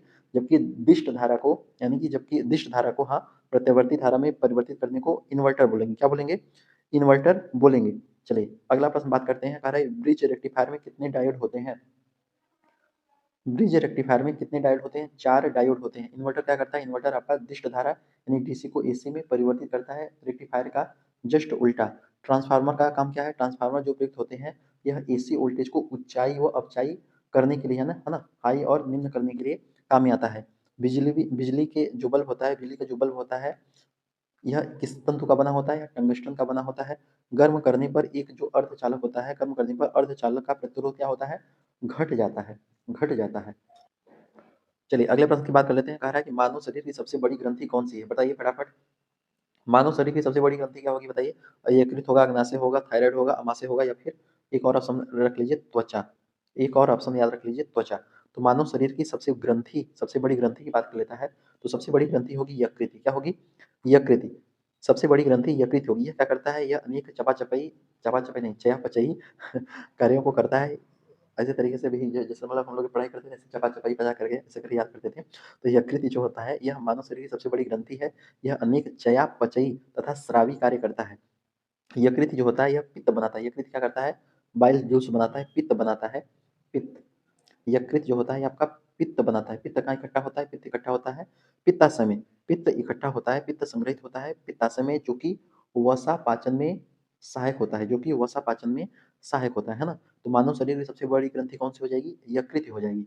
चलिए, अन्य संभावित प्रश्नों की बात कर लेते हैं कि मानव शरीर का सबसे बड़ा अंग, हाँ, तो देखिए अंग के बारे में आपसे पूछ लिया गया कि मानव शरीर का सबसे बड़ा अंग कौन सा होगा? तो अंग होगा त्वचा, क्योंकि अंग बहुत मतलब समझ रहे हैं, ऊपर लेके नीचे तक क्या है? त्वचा ही तो है। ठीक है, मानव शरीर का सबसे बड़ा आंतरिक अंग कौन सा होगा? आंतरिक अंग पूछे तो यकृत होगा। अग्नाशय किस प्रकार की ग्रंथि है? अग्नाशय मिश्रित ग्रंथि है। बहिस्रावी तथा अंतःस्रावी दोनों प्रकार की ग्रंथि है अग्नाशय। ये पॉइंट याद रखिएगा, ये इंपॉर्टेंट प्रश्न है। कई बार, मैं तो बोल रहा हूँ हजारों बार ये प्रश्न पूछा जा चुका है कि अग्नाशय किस प्रकार की ग्रंथि है? अग्नाशय मिश्रित ग्रंथि है, मिश्रित ग्रंथि है, मिश्रित ग्रंथि है। इंसुलिन किस कोशिका से बनता है? इंसुलिन किस कोशिका से बनता है बताइए? अग्नाशय की बीटा कोशिका से बनता है। अग्नाशय की बीटा सेल से इंसुलिन बनता है। थायराइड ग्रंथि कहाँ स्थित होती है? थायराइड ग्रंथि गर्दन में स्थित होती है। थायराइड ग्रंथि कहाँ पे स्थित होती है? थायराइड ग्रंथि गर्दन में स्थित होती है। चलिए, अगला इंपॉर्टेंट प्रश्न पूछ रहा है कि गोल्डन राइस का मुख्य पोषक शुद्धिकरण किससे है? गोल्डन राइस का मुख्य पोषक शुद्धिकरण किससे है? इसका आंसर आपको बताना है। Vitamin A, vitamin B 12, vitamin C, vitamin D. तो गोल्डन राइस का मुख्य पोषक शुद्धिकरण विटामिन ए से है। किससे है? विटामिन ए से है। विटामिन ए से है। देखिए, अब बात कर लेते हैं गोल्डन राइस की। तो इसका नाम गोल्डन राइस क्यों पड़ा? इससे फायदा क्या होगा? इससे फायदा क्या होगा? तो जो गोल्डन राइस की अगर हम बात करें, तो गोल्डन राइस को इस तरह से विकसित, मतलब इस तरह से गोल्डन राइस को आनुवांशिक रूप से विकसित किया गया है कि इसमें जो एंडोस्पर्म है, इसके जो एंडोस्पर्म इसके जो एंडोस्पर्म में जो बीटा कैरोटीन, जो बीटा कैरोटीन यानी कि प्रोविटामिन ए जो उत्पन्न, जो उसमें संचित होते हैं, जिससे दानों का रंग पीला दिखता है, यह विटामिन ए के जो विटामिन ए की कमी को मतलब घटाने में मदद करता है। ठीक है, ये प्रश्न याद रखिएगा। तो गोल्डन राइस का मुख्य पोषक शुद्धिकरण किससे है? विटामिन ए से है। विटामिन ए से है। अन्य संभावित प्रश्नों की बात करते हैं। इसमें आपसे पूछ रहा है कि गोल्डन राइस का पीला रंग किस यौगिक से आता है? गोल्डन राइस का पीला रंग किस यौगिक से आता है? Beta carotene pro vitamin A से आता है। जी आर टू बोले तो गोल्डन राइस टू में जोड़े गए जीन कौन से हैं? जोड़े गए जीन कौन से हैं? जिम्सी, मैज और सीटीआरएल। इसको बोलेंगे पेंटिया एनांटिस। ठीक है, कैरोटीन किस भाग में संचित उत्पन्न किया जाता है? एंडोस्पर्म, खाद्य भाग में यह जो है उत्पन्न किया जाता है। भारत का पहला भारत का भारत का पहला खनिज बायोफोर्टिफाइड किस्म व्यापक यह रिलीज कौन सा है? तो आपका उच्च लौह बाजरा धना स्थिति 2012-13। गोल्डन राइस किस प्रकार का फसल सुधार है? तो गोल्डन राइस है ना, जो गोल्डन राइस है आपका जीएम चावल, जिसमें एंडोस्पर्म में कैरोटीनॉइड मार्ग सक्रिय किया गया। गोल्डन राइस के बारे में जो इसका जो मुख्य उद्देश्य है, यह किस कमी की मतलब किसकी कमी को लक्षित करता है? विटामिन ए की कमी को लक्षित करता है। तो ये गोल्डन राइस के बारे में इतना पॉइंट आपको याद होना चाहिए। चलिए, अगला बात कर लेते हैं करंट अफेयर की। तो करंट अफेयर क्वेश्चन हम आपको वन शॉट देंगे, करंट अफेयर को छोड़िए, डायरेक्ट क्वेश्चन को करते हैं। तो चलिए, अगला प्रश्न पूछ रहा है कि किसी राज्य की विधान परिषद को समाप्त कर उसे केवल एक सदनीय केवल देखिए, विधान परिषद को यहाँ पे कह रहा है समाप्त करके उसे केवल एक सदनीय केवल विधान सभा बनाने के लिए संसद को जो शक्ति होती है, वह किस अनुच्छेद से प्राप्त होती है? देखिए, वर्तमान भारत राज्य में 6 राज्यों में विधान परिषद है। 6 राज्यों में विधान परिषद है, जिसको बोलेंगे उच्च सदन, है ना? और जो विधानसभा होता है उसको बोलते हैं निम्न सदन। तो इसमें यही प्रश्न पूछ रहा है कि किसी राज्य की विधान परिषद को समाप्त करके उसे केवल एक सदनी, दो सदनी विधान परिषद और विधानसभा दो सदनी हो गया, केवल एक सदनी केवल विधानसभा बनाने के लिए संसद को जो शक्ति होती है वह किस अनुच्छेद से प्राप्त होती है? किस अनुच्छेद से प्राप्त होती है? काफी मोस्ट इंपॉर्टेंट प्रश्न है। यहाँ से प्रश्न हो सकता है, ये प्रश्न आपके एग्जाम में पूछ लिया जाए। काफी बेहतरीन प्रश्न है। तो अगर आपसे पूछ लिया जाए कि किसी विधान परिषद को समाप्त करके एक सदनी विधानसभा बनाने या फिर किसी राज्य को पारित करा के उसको भी विधान परिषद बनाने की जो शक्ति होती है, आर्टिकल 169 हो जाएगा। आर्टिकल 169 के तहत संसद को यह शक्ति प्राप्त होती है। आर्टिकल 169 में भारतीय संविधान में यह प्रावधान है कि संसद किसी राज्य में विधान परिषद को समाप्त कर सकती है तथा नई विधान परिषद बना सकती है। यह काम जो संसद होता है किसके द्वारा करता है? मतलब किसके माध्यम से करता है? तो कानून के माध्यम से करेगा, है ना? कानून के माध्यम से करता है, लेकिन पहले उस राज्य की विधानसभा को एक प्रस्ताव पारित करना होता है। एक प्रस्ताव पारित कराना होता है कि परिषद बनाई जाए या फिर समाप्त की जाए। तो जो ये प्रस्ताव होता है ना, ये विशेष बहुमत, यह जो प्रस्ताव होता है, ये आपका विशेष बहुमत विशेष बहुमत से पास होना चाहिए। विधानसभा की कुल सदस्य संख्या का बहुमत और उपस्थित व मतदान कर रहे सदस्यों में कम से कम 2/3 बहुमत, कम से कम 2/3 बहुमत हो, तभी यह पारित हो, तभी यह बनाया जाएगा या फिर समाप्त किया जाएगा। तो किसी राज्य की विधान परिषद को समाप्त करके उसे केवल एक सदनीय, एक विधानसभा बनाने की जो शक्ति होती है संसद को, किस अनुच्छेद से प्राप्त होती है? 169। राज्यों में विधायिका की जो संरचना होती है, एक सदन होगा या दो सदन होगा, यह किस अनुच्छेद में वर्णित है? राज्यों में विधायिका की जो संरचना होगी, एक सदन होगा या फिर दो सदन होगा, यह किस अनुच्छेद में वर्णित है? अनुच्छेद 168 में। अनुच्छेद 168 में। राज्यपाल की नियुक्ति किस अनुच्छेद के अनुसार और किसके द्वारा होती है? तो एकदम नॉर्मल सा क्वेश्चन है। राज्यपाल की जो नियुक्ति होती है आपका आर्टिकल 155 के माध्यम से कौन करेगा? राष्ट्रपति, राष्ट्रपति के द्वारा नियुक्ति होगी। ठीक है। राज्य के महाधिवक्ता advocate general for the state से संबंधित प्रावधान किस अनुच्छेद में है? अनुच्छेद 165 में है। राज्यपाल के द्वारा पद ग्रहण करने से पहले ली जाने वाली जो शपथ होती है, वह किस अनुच्छेद में दी गई है? शपथ दी गई है आपका 159 अनुच्छेद में दिया गया है।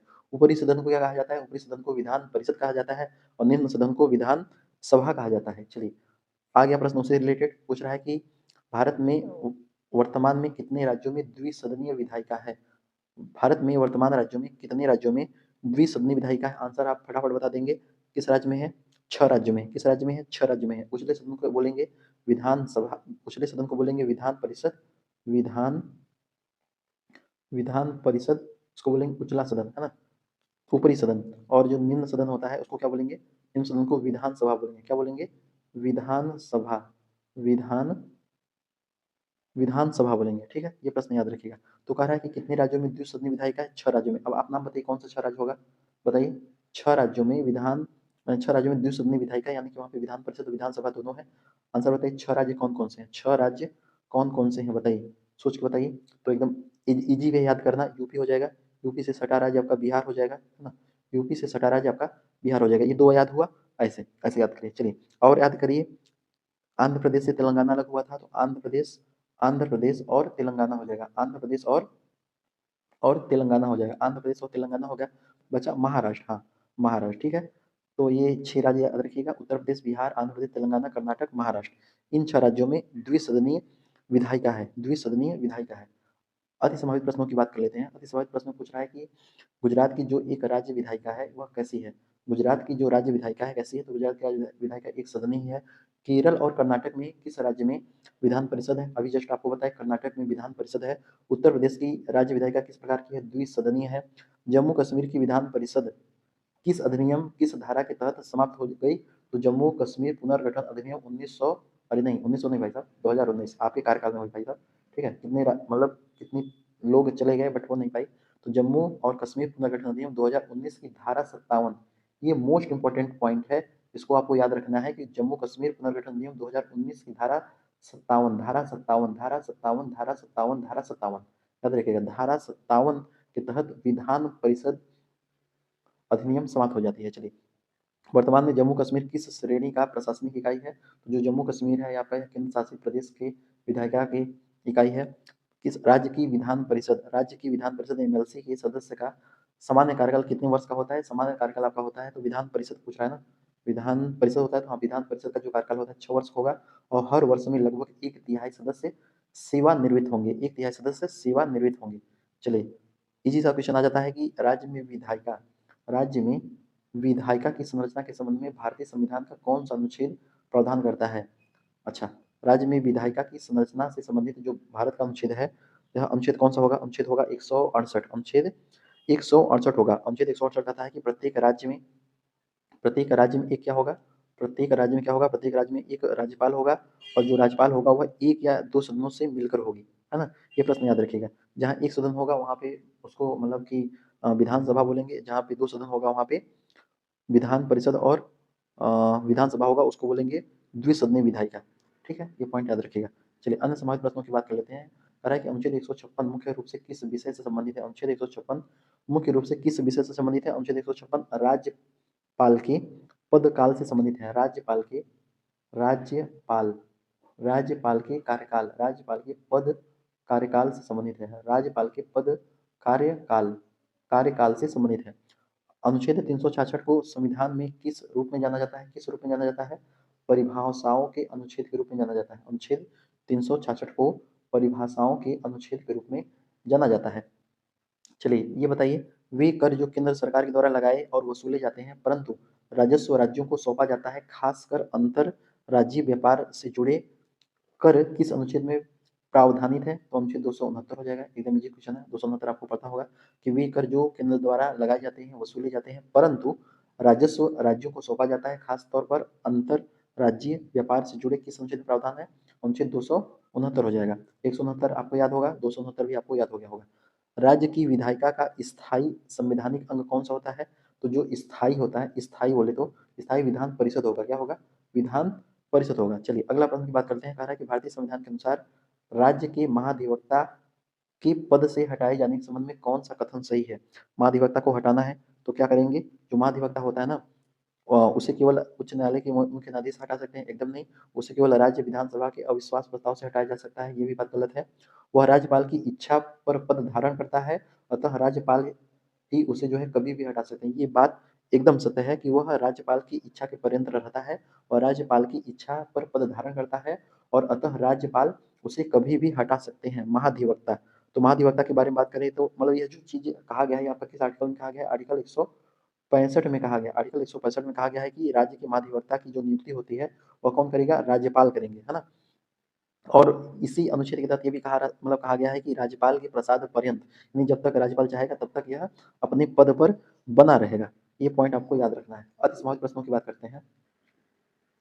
राज्य के महाधिवक्ता के लिए न्यूनतम संवैधानिक योग्यता क्या है? तो राज्य के महाधिवक्ता के लिए न्यूनतम संवैधानिक योग्यता क्या हो? उच्च न्यायालय का न्यायाधीश नियुक्त होने की योग्यता होनी चाहिए। कम से कम वो उच्च न्यायालय के न्यायाधीश हों। राज्य के महाधिवक्ता का वेतन कौन तय करता है? तो महाधिवक्ता का जो वेतन होता है, सब कुछ सर्वे सर्वा कौन है? राज्यपाल है। सर्वे सर्वा कौन है? राज्यपाल है। सामान्यतः राज्य के महाधिवक्ता का पारिश्रमिक किस निधि से दिया जाता है? तो आपका दिया जाता है राज्य की सिंचित निधि से। राज्य की सिंचित निधि से दिया जाता है। राज्य के महाधिवक्ता को राज्य विधानमंडल की कार्यवाही में भाग लेने का अधिकार किस अनुच्छेद से मिलता है? अनुच्छेद 177 से मिलता है। किस पद को राज्य सरकार का मुख्य विधि अधिकारी, chief law officer of the state कहा जाता है? महाधिवक्ता के पद को chief law officer of the state कहा जाता है। काफी पावरफुल है ना। चलिए चंडीगढ़, बाकी आप तो अब तो आप समझ रहे होंगे वकीलों का ही राज चल रहा है ना। अभी जो कहाँ पे वहाँ पे जो टोल टैक्स में जो बहुत ज़्यादा प्रॉब्लम हो गई थी, तो पूरे वकील एकदम वहाँ पे धरने प्रदर्शन पे बैठ गए थे। आपको पता ही होगा। चलिए अगला प्रश्न बताइए। कह रहा है चंडीगढ़ संघ शासित प्रदेश के प्रशासक एडमिनिस्ट्रेटर ऑफ चंडीगढ़ के रूप में परंपरागत रूप कौन से कार्य करते हैं? परंपरागत रूप से कौन कार्य करता है? चंडीगढ़ संघ शासित प्रदेश के जो प्रशासक होते हैं, ठीक है, इसके रूप में परंपरागत रूप से कौन कार्य करता है? परंपरागत रूप से चंडीगढ़ का पूछ रहा है, ठीक है। चंडीगढ़ का पूछ रहा है तो कौन करेगा? पंजाब के राज्यपाल करेंगे। कौन करेंगे? पंजाब के राज्यपाल करेंगे। इससे संबंधित एक इंपॉर्टेंट अनुच्छेद है, अनुच्छेद 100 नहीं, अनुच्छेद 239। अनुच्छेद 239 काफी इंपॉर्टेंट अनुच्छेद है। इसके माध्यम से मतलब इनके अनुसार कहा है कि प्रत्येक जो संघ शासित प्रदेश का जो प्रशासन है वह राष्ट्रपति के द्वारा नियुक्त प्रशासक के माध्यम से चलता है। जो चंडीगढ़ के जो प्रशासक होते हैं वो भारत के राष्ट्रपति अनुच्छेद 239 के तहत ही नियुक्ति करते हैं। अति समाज प्रश्नों की बात करते हैं। चलिए बताइए चंडीगढ़ को संघ शासित प्रदेश कब बनाया गया था? नींद तो नहीं आ रही है? हैं? नींद तो नहीं आ रही है, बताइए। अब लल्लू पल्लू सा क्वेश्चन कराने का कोई मतलब नहीं है। मैं देख रहा हूँ काफी काफी पेस्ट चल रहा है, ठीक है, हर जगह कॉपी पेस्ट करके बस टेलीग्राम पे पीडीएफ बेच रहे हैं, इधर उधर कर रहे हैं। कोई दिक्कत नहीं, उन प्रश्नों को आप करिए, बट इन प्रश्नों को आप अच्छे तरीके से कंठस्थ कर लीजिए, क्योंकि हो सकता है अगर पेपर अच्छा खासा 2017 की तरह बन गया तो जो 340 350 360 कह रहे हैं ना, आ जाएंगे सब 315-20 पे, ठीक है। तो बाकी आप किस तरीके से मॉक टेस्ट देते हैं और किस तरीके से लोग मॉक टेस्ट दे रहे हैं समझ में आ ही रहा होगा। पूरा में फुल स्कोर ला रहे हैं भाई साहब। किस तरीके से ला रहे हैं पता ही नहीं, एलियन है क्या है? चंडीगढ़ को संघ शासित प्रदेश कब बनाया गया था? कब बनाया गया था बताइए? पंजाब पुनर्गठन अधिनियम 1966 के तहत। पंजाब पुनर्गठन अधिनियम 1966 के तहत 1 नवंबर 1966 से चंडीगढ़ को केंद्र शासित प्रदेश, संघ शासित प्रदेश बनाया गया था। चंडीगढ़ किन दो राज्यों की साझा राजधानी है? तो चंडीगढ़ जो है आपका पंजाब और हरियाणा की साझा राजधानी है। चंडीगढ़ के प्रशासक का आधिकारिक निवास कहाँ स्थित है? चंडीगढ़ के प्रशासक का आधिकारिक निवास पंजाब राजभवन, पंजाब राजभवन अब लोक भवन पंजाब में स्थित है। वर्तमान 2025 के अंत तक पंजाब के राज्यपाल और चंडीगढ़ के प्रशासक कौन है बताइए? कौन है बताइए? वर्तमान में 2025 के अंत तक पंजाब के राज्यपाल और चंडीगढ़ के प्रशासक कौन है? कौन है? गुलाब चंद कटारिया। गुलाब चंद कटारिया कौन है? गुलाब चंद कटारिया। देखिए राज्यपाल से संबंधित काफी सारे प्रश्न इस टॉपिक में लिए गए हैं, इस सेट में लिए गए हैं, तो राज्यपाल को आपको याद कर लेना है क्योंकि यहाँ से प्रश्न बार बार पूछा जाता है। चलिए राज्यपाल के बारे में अगला प्रश्न दिया गया है और यहाँ पे आपके राज्यपाल से सारे संबंधित कॉन्सेप्ट जितने भी हैं क्लियर हो जाएंगे। एक ट्रिक आपको बता रहा हूँ, वो आपको याद होगा तो उसे आप आराम से प्रश्न कर लेंगे। चंडीगढ़ का कैपिटल कॉम्प्लेक्स किस वास्तुकार की रचना है जिसे यूनेस्को द्वारा विश्व धरोहर का दर्जा मिला है? विश्व धरोहर का दर्जा मिला है स्विस फ्रांसीसी वास्तुकार ली कोर्बुजिए। चलिए अब आ जाता है भारतीय संविधान के अनुसार राज्यपाल की नियुक्ति। तो राज्यपाल के बारे में फटाफट अगर आपको याद होगा तो आप एक बार रिवीजन कर लीजिए, नहीं याद होगा तो इसको आप अगर कॉपी अगर आपके पास होगा तो इसको आप नोट कर लीजिए क्योंकि बार बार देखिए प्रश्न पूछा जा रहा है राज्यपाल और आप कह रहे हैं कि कैसा आ रहा है, कौन सा अनुच्छेद आ रहा है, अनुच्छेद ही नहीं याद हो रहा है। चलिए भारतीय संविधान के अनुसार राज्यपाल की नियुक्ति का प्रावधान किस अनुच्छेद में किया गया है? तो देखिए अब फटाफट समझिए, भारतीय संविधान का जो राज्यपाल का उल्लेख है वह मुख्य रूप से किस भाग में है? भाग 6 में है। भाग 6 में है, ठीक है। भाग 6 में है विशेषकर 153 अनुच्छेद, 153 अनुच्छेद, 153 अनुच्छेद जैसे आया तो आपको एकदम याद होना चाहिए कि 153 अनुच्छेद राज्य के राज्यपाल से संबंधित है। बट इसका आंसर 153 नहीं होगा। इसमें पूछा है कि भारतीय संविधान के अनुसार राज्यपाल की नियुक्ति पूछ रहा है कि राज्यपाल की नियुक्ति का प्रावधान किस अनुच्छेद में है? तो राज्यपाल की नियुक्ति का जो प्रावधान है अनुच्छेद 155 में है। अनुच्छेद अनुच्छेद 155 में है। अनुच्छेद 155 में है। अब आप सोच रहे हैं कि याद कैसे करें? तो देखिए एक नॉर्मल छोटा-सा ट्रिक याद रखिए, हो सकता है थोड़ा मज़ाकिया हो, बट आप एक बार याद कर लेंगे ना, तो आपको राज्यपाल से संबंधित आपका प्रश्न गलत कभी नहीं होगा। चलिए याद करने का प्रयास करते हैं। राजा का नाक योगा से साफ। चलिए राजा राजा का नाक राजा का नाक राजा का नाक योगा से साफ। योगा योगा से साफ ऐसे याद रख लीजिए। राजा का नाक योगा से साफ। अब ऐसे इसको कैसे याद रखेंगे? राजा का नाक योगा से साफ कैसे याद रखेंगे बताइए? तो राजा का जो नाक है योगा से साफ है, यानी कि जो राज्यपाल का पद है, राज्यपाल जो राज्यपाल का पद है किस अनुच्छेद में? अनुच्छेद 153 में, आर्टिकल 153 में है। का से क्या हो जाएगा? का से कार्यपालिका हो जाएगी। क्या हो जाएगा? कार्यपालिका। कार्यपालिका कार्यपालिका किस अनुच्छेद में बताइए? तो कार्यपालिका आपका अनुच्छेद 154 में है।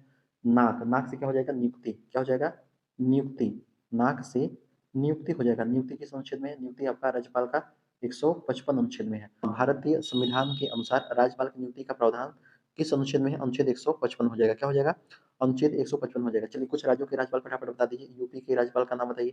यूपी के राज्यपाल का नाम बताइए। बिहार के राज्यपाल का नाम बताइए। चलिए बताइए बिहार के राज्यपाल का नाम बताइए। पंजाब का भी हम जस्ट आपको बताए क्या हो जाएंगे? गुलाब चंद्र कटारिया। ठीक है। पश्चिम बंगाल का बता दीजिए। वेस्ट बंगाल। तो यूपी के राज्यपाल कौन होंगे? यूपी के राज्यपाल काफी टाइम से हैं आनंदीबेन पटेल। कौन? आनंदीबेन पटेल। बिहार के राज्यपाल आरिफ मोहम्मद खां। आरिफ मोहम्मद खां। पश्चिम बंगाल की बात कर लेते हैं तो पश्चिम बंगाल के जो राज्यपाल हैं आपका उस समय कौन थे? अगर अभी कोई चेंज हुआ हो तो आप उसको कमेंट में बता सकते हैं। जहाँ जो हमको याद है मैं आपको बता रहा हूँ। पश्चिम बंगाल के राज्यपाल आपके आनंद बोस करके थे, ठीक है? आनंद बोस करके थे। मणिपुर की बात करते हैं तो मणिपुर में आपके अजय कुमार भल्ला थे। असम की बात कर लेते हैं तो असम में आपके कौन थे? असम में थे वे लक्ष्मण आचार्य। कौन थे? लक्ष्मण आचार्य। लक्ष्मण आचार्य। तो मतलब राज्य के राज्यपाल जो भी थे उनको भी आपको नाम याद रखना है। चलिए अगले प्रश्न की बात कर लेते हैं कि राज्यों के राज्यपाल से संबंधित जो प्रावधान है किस भाग में है? तो अभी हम आपको जस्ट बताएं भाग 6 में है। किसमें है? भाग 6 में है। अच्छा राज्यपाल से संबंधित एक और प्रश्न याद रखिएगा कि उत्तर प्रदेश की पहली महिला राज्यपाल कौन थी? उत्तर प्रदेश की पहली महिला राज्यपाल कौन थी? तो सरोजिनी नायडू थी। सरोजिनी नायडू ने ही कहा था ना राज्यपाल के पद के बारे में कि राज्यपाल का जो पद होता है वह सोने के पिंजड़े में कैद पक्षी के समान में होता है। ठीक है, ये पॉइंट आपको याद रखना है। चलिए अब व्यवहारिक रूप से राज्यपाल की नियुक्ति करते समय राष्ट्रपति किसकी सलाह पे कार्य करते हैं? आपका संघ मंत्रिपरिषद की सलाह पे कार्य करते हैं। भारतीय संविधान के अनुसार राज्यपाल को किस राज्य का भारतीय संविधान के अनुसार राज्यपाल को राज्य का किस प्रकार का प्रमुख माना गया है? तो यहाँ पे संवैधानिक प्रमुख, बोले तो नाम मात्र का प्रमुख माना गया है। चलिए अगले प्रश्न की बात कर लेते हैं। भारतीय न्याय संहिता 2023 के किस प्रावधान में भारतीय न्याय संहिता 2023 के किस प्रावधान में भारतीय दंड संहिता 1860 आईपीसी के निरसन एवं बचाव रिपील एंड सेविंग का प्रावधान है? निरसन एवं बचाव का प्रावधान है। भारतीय दंड संहिता 1860 आईपीसी के निरसन एवं बचाव का प्रावधान है। किस धारा में है बताइए? किस धारा में है? किस धारा में है? तो याद रखिएगा बीएनएस की धारा 358, बीएनएस की धारा 358। साफ-साफ, स्पष्ट-स्पष्ट लिखा है कि धारा 358 का जो शीर्षक है रिपील एंड सेविंग है। क्या है? Repeal and repeal and saving है। धारा 358 का जो शीर्षक है वह रिपील एंड सेविंग है और इसी में स्पष्ट रूप से लिखा है कि भारतीय दंड संहिता 1860, भारतीय दंड संहिता 1860 का अधिनियम संख्या 45 को निरस्त किया जाता है। अधिनियम संख्या 45 को निरस्त किया जाता है। ये पॉइंट आपको याद रखना है। अच्छा, 358 का ये हो गया।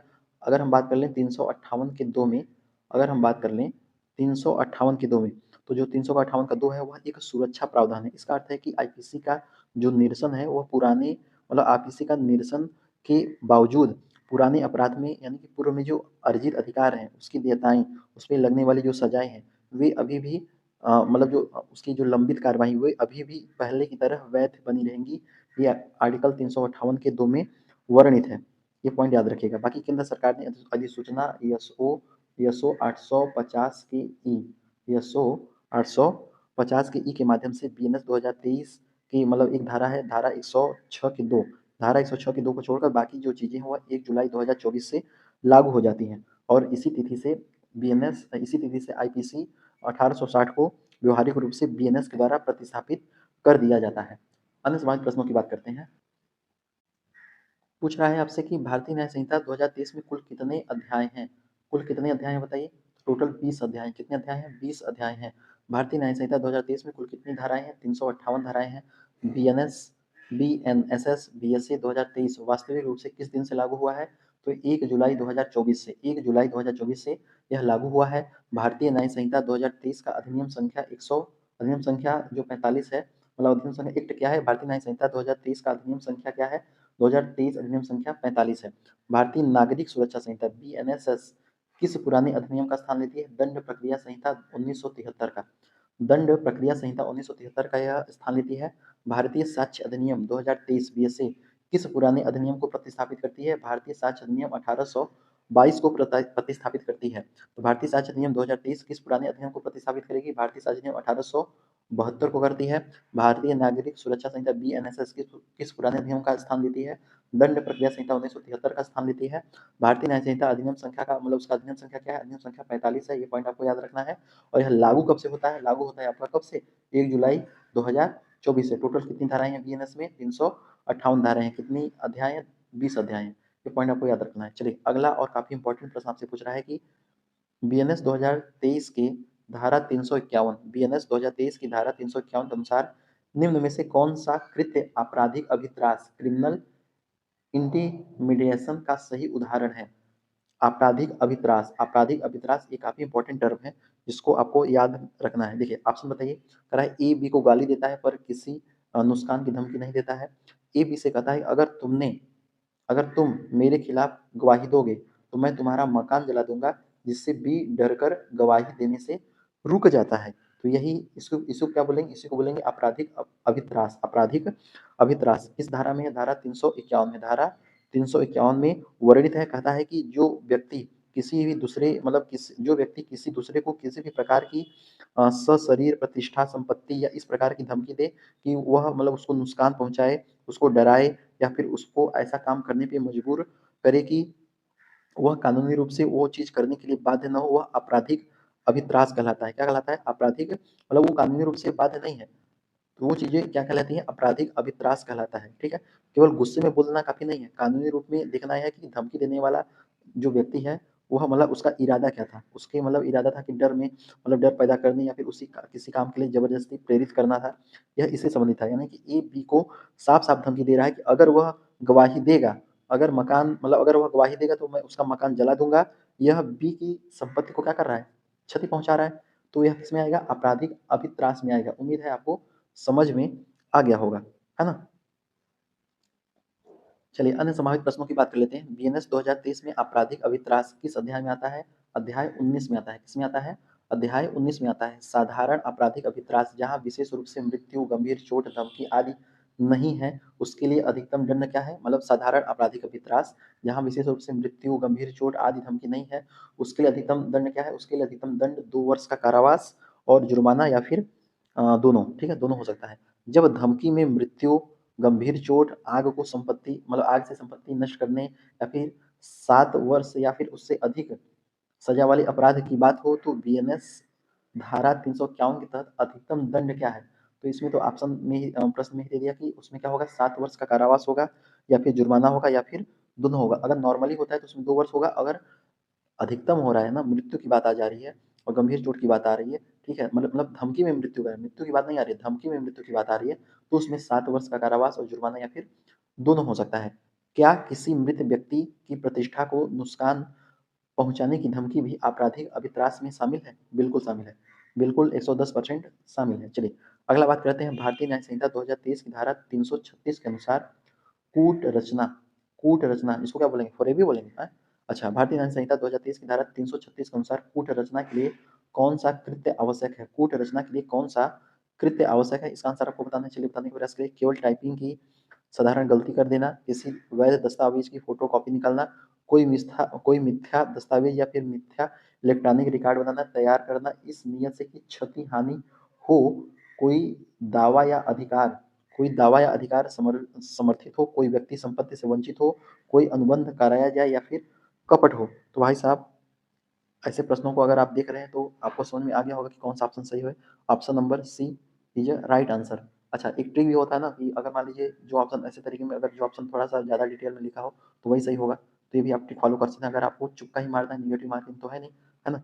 इस तरीके की भी चीज़ें आप आराम से कर सकते हैं। 2-3 प्रश्न आराम से ऐसे सही हो जाएंगे, कोई दिक्कत नहीं। चलिए देखिए, इसमें क्या कह रहा है कि वीनस की जो धारा 336 है, वीनस की धारा 336 कूट रचना को परिभाषित करती है। इसमें साफ-साफ कहा गया है कि जब कोई व्यक्ति यानी जो कोई व्यक्ति कोई मिथ्या दस्तावेज या फिर मिथ्या इलेक्ट्रॉनिक रिकॉर्ड इस अभिप्राय से बनाता है कि क्षति-हानि हो, दावा या अधिकार समर्पित हो, कोई व्यक्ति संपत्ति से वंचित हो, अनुबंध कराया जाए, फ्रॉड हो, तो वह कूट रचना करता है। क्या करता है? कूट रचना करता है। वीनस 2023 में इलेक्ट्रॉनिक रिकॉर्ड को भी कूट रचना की परिभाषा में जोड़ा गया है ताकि डिजिटल युग की ई डॉक्यूमेंट्स, ऑनलाइन रिकॉर्ड आदि पर भी यह धारा समान रूप से लागू हो सके। चलिए अन्य संभावित प्रश्नों की बात कर लेते हैं। कह रहा है कि वीनस 2023 में दस्तावेजों और संपत्ति चिन्ह, वीनस 2023 में दस्तावेजों और संपत्ति चिन्ह से संबंधित अपराध किस अध्याय में रखे गए हैं? अपराध रखे गए हैं 18 अध्याय में, अध्याय 18 में रखा गया है। साधारण कूट रचना धारा 336 का 2 वीनस के लिए अधिकतम सजा क्या है? अधिकतम सजा 2 वर्ष का कारावास है, जुर्माना है या फिर दोनों है। छल के उद्देश्य से की गई कूट रचना धारा 336 का 3 वीनस के लिए अधिकतम कारावास कितने वर्ष तक हो सकता है? तो आपका हो सकता है 7 वर्ष का कारावास और साथ में जुर्माना भी हो सकता है। साधारण कूट रचना की बात करते हैं तो साधारण कूट रचना धारा 336 के 2 के तहत वीनस का स्वभाव क्या है? वीनस का स्वभाव है असंज्ञेय तथा जमानती अपराध जो प्रथम श्रेणी के मजिस्ट्रेट के द्वारा विचारणीय होता है। किसी व्यक्ति की प्रतिष्ठा को हानि पहुंचाने के उद्देश्य से की गई कूट रचना के लिए वीनस में अधिकतम सजा कितनी बताई है? वीनस में अधिकतम सजा 3 वर्ष का कारावास और जुर्माना भी बताया गया है। वीनस 2023 में कूट रचना की परिभाषा में कागजी दस्तावेज के साथ साथ किस आधुनिक माध्यम को विशेष रूप से शामिल किया गया है? इलेक्ट्रॉनिक रिकॉर्ड को विशेष रूप से भी शामिल, अब इलेक्ट्रॉनिक रिकॉर्ड को विशेष रूप से शामिल कर लिया गया है। चलिए अगले प्रश्न की बात करते हैं। चलिए बताइए फटाफट, फटाफट बताइए। बीएनएसएस से प्रश्न आ गया। बीएनएसएस 2023 की धारा 201 के 3 के अनुसार चोरी, उद्यापन या लूट के अपराध का विचारण कहाँ-कहाँ किया जा सकता है? बीएनएस 2023 की धारा 201 के 3 के तहत चोरी, उद्यापन, है ना, एक्सटॉर्शन या लूट के अपराध का जो विचारण है यह कहाँ-कहाँ किया जा सकता है? कहाँ-कहाँ किया जा सकता है? कह रहा है कि केवल उस स्थान की अदालत में जहाँ अपराध किया गया हो, एकदम नहीं। केवल उस स्थान की अदालत में जहाँ चुराई संपत्ति अपराधी के कब्जे में हो, एकदम नहीं।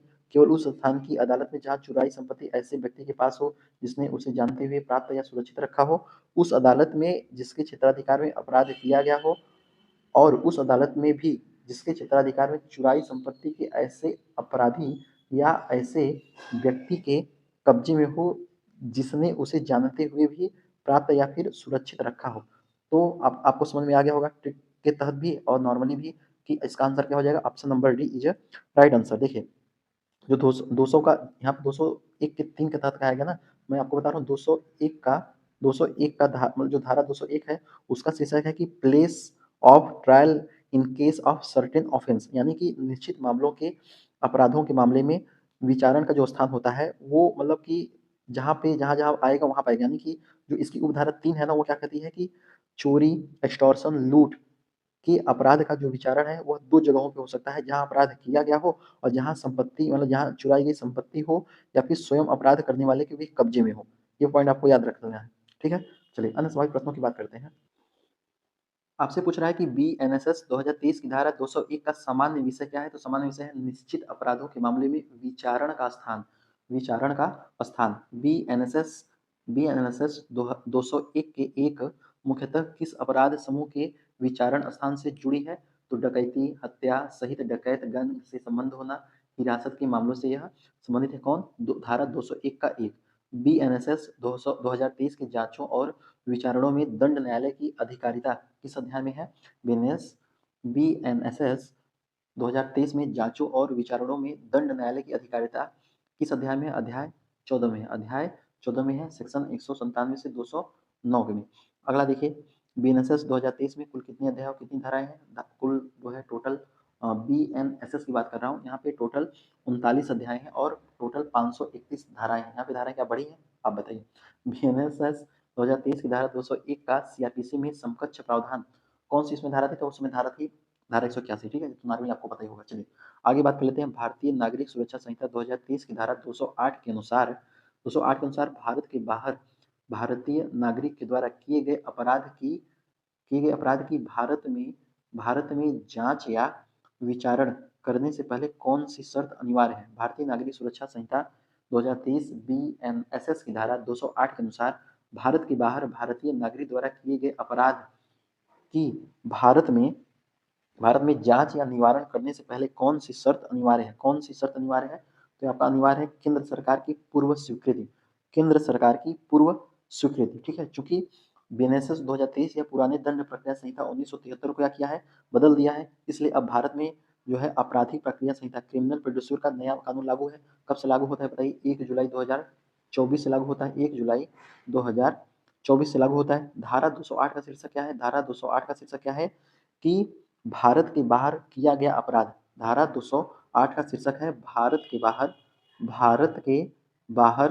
किया गया अपराध। भारत के बाहर किया गया अपराध। भारत के बाहर किया गया अपराध। ये धारा 208 का शीर्षक है। देखिए इसमें ए और बी करके काफी सारे पॉइंट है, उसको मैं आपको बता दूंगा। तो इसका आंसर क्या हो जाएगा? केंद्र सरकार की पूर्व स्वीकृति पर ही यह काम किया जाता है। यानी कि यह जो है मतलब यह शर्तें अनिवार्य रूप से लागू होती हैं। चलिए अब अगले प्रश्न बताइए। अगला प्रश्न पूछ रहा है कि बीएनएस की धारा 208 के समतुल्य पुरानी धारा सीआरपीसी की धारा कौन थी? धारा आपका 188 था सीआरपीसी का। भारतीय संहिता 2023 में भारत से बाहर किया गया अपराध किस धारा में आएगा? धारा 1। देखिए इसमें भारतीय न्याय संहिता की बात कर रहा है, बीएनएस में की बात कर रहा है, ठीक है? तो बीएनएस में भारत से बाहर किया गया अपराध किस धारा में आएगा? धारा 1 में आएगा बीएनएस 2023 के। बीएनएसएस 2023 में कुल कितने अध्याय और कितने सेक्शन है? टोटल 39 अध्याय और 531 धाराएं हैं। चलिए ये इंपॉर्टेंट क्वेश्चन है, ये इंपॉर्टेंट क्वेश्चन, इसको याद रखिए। बीएनएसएस के अनुसार महिलाओं के विरुद्ध कुछ गंभीर अपराधों या पोक्सो अधिनियम 2012 की कुछ धाराओं के अंतर्गत अपराधों की जो जांच है वह कितने समय में पूरी कर लेनी चाहिए?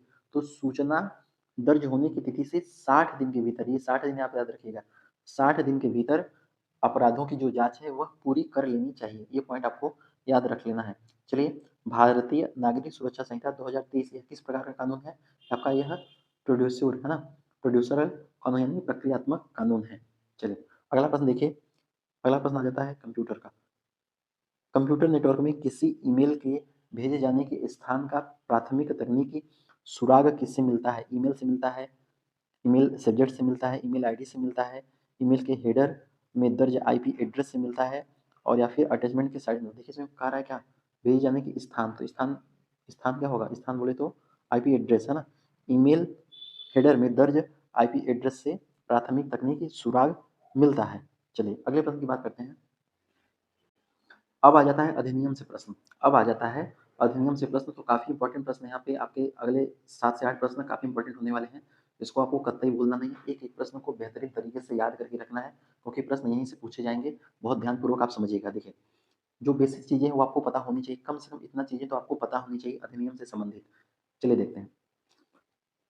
पूछ रहा है कि किस धारा के तहत सूचना प्रौद्योगिकी अधिनियम 2000 में कंप्यूटर सिस्टम या नेटवर्क में बेईमानी से अनधिकृत प्रवेश कर डेटा को नष्ट परिवर्तित करने का दंडनीय अपराध माना गया है। यानी कि इसमें आईटी अधिनियम 2000 की बात कर रहा है। किस धारा के तहत सूचना प्रौद्योगिकी अधिनियम 2000 में कंप्यूटर सिस्टम या नेटवर्क में बेईमानी से अनधिकृत प्रवेश कर डेटा को नष्ट या फिर परिवर्तित करने को दंडनीय अपराध माना गया है।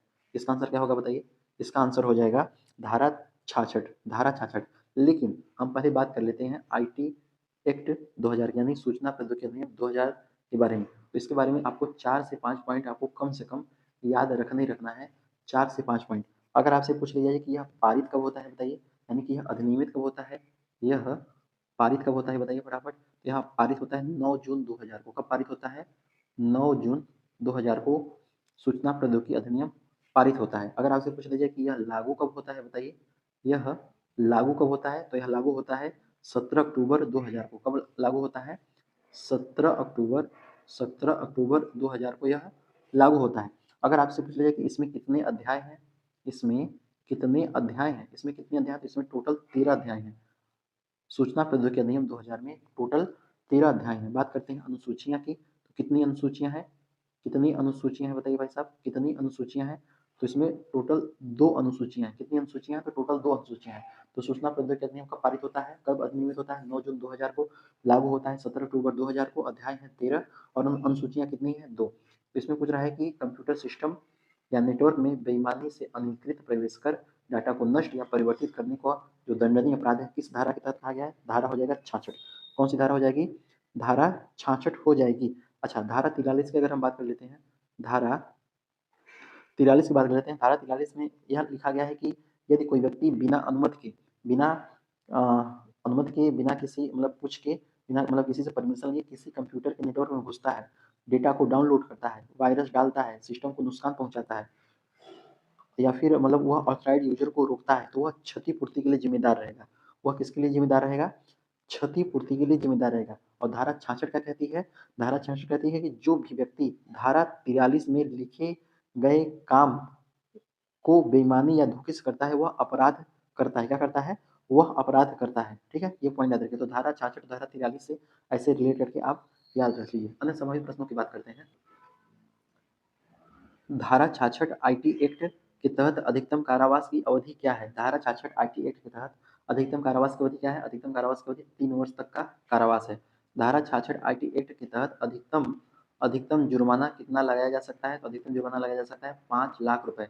अधिकतम 5 लाख रुपए का जुर्माना लगाया जा सकता है। कंप्यूटर सोर्स कोड में छेड़छाड़, tampering with computer source document किस धारा के अंतर्गत दंडनीय है? धारा 65 के अंतर्गत दंडनीय है। आईटी एक्ट की धारा 63 से संबंधित है। यह अपराधों का समन अर्थात समन का आपसी निपटारे से संबंधित है। आईटी एक्ट धारा 64 क्या प्रावधान देती है? आईटी एक्ट धारा 64 जो है यह पेनाल्टी और कॉम्पेंसेशन पर यह प्रावधान देती है। धारा 64 किस पे देती है प्रावधान?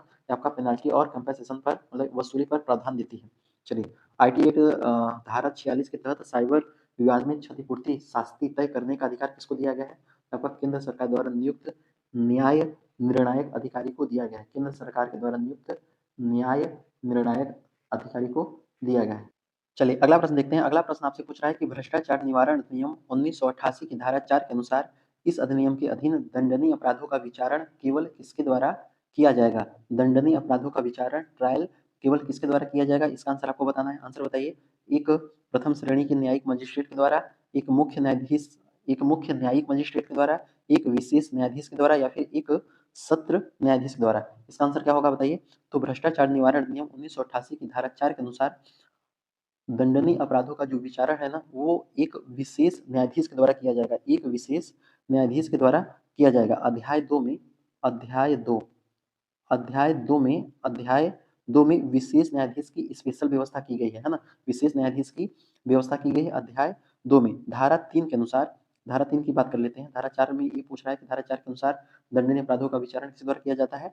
विशेष न्यायाधीश के द्वारा किया जाता है। धारा 3 के अनुसार केंद्र सरकार या राज्य सरकार राज्य पत्र में अधिसूचना निकालकर विशेष न्यायाधीश की क्या करती है?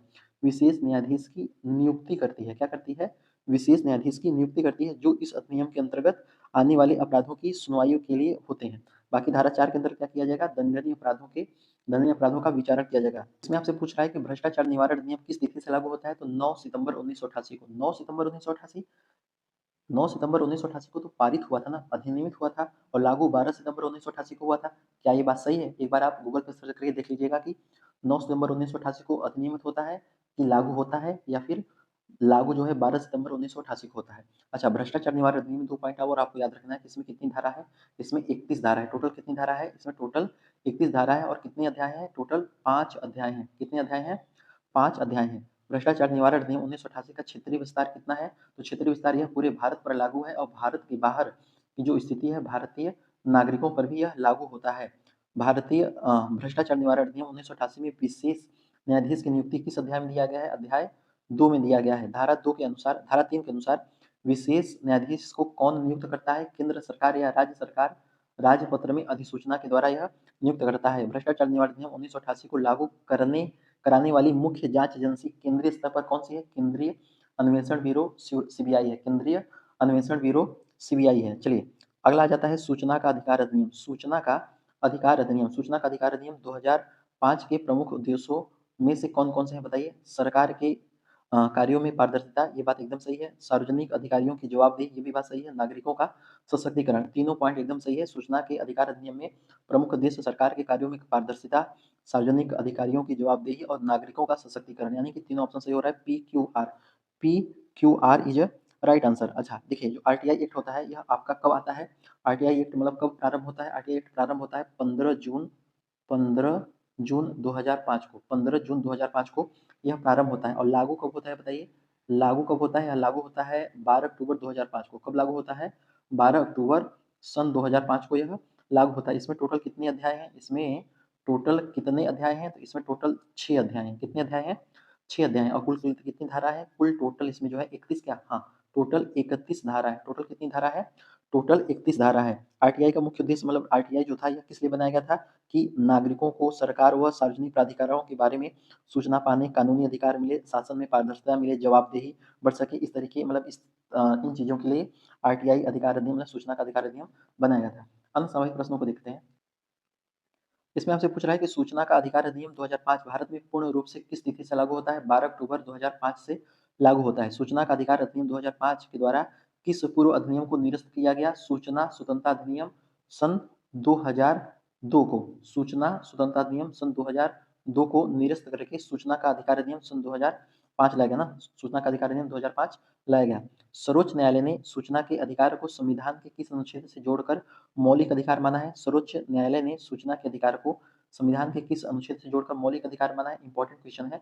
आर्टिकल 19 का 1 का ए, आर्टिकल 19 के 1 के तहत अभिव्यक्ति की स्वतंत्रता के तहत सूचना के अधिकार को संविधान के आर्टिकल 19 के 1 के तहत इसको जोड़कर मौलिक अधिकार माना है। चलिए, अगला प्रश्न देखिए, कह रहा है कि सामान्य मामलों में आरटीआई आवेदन पर सूचना देने की अधिकतम समय सीमा कितनी है?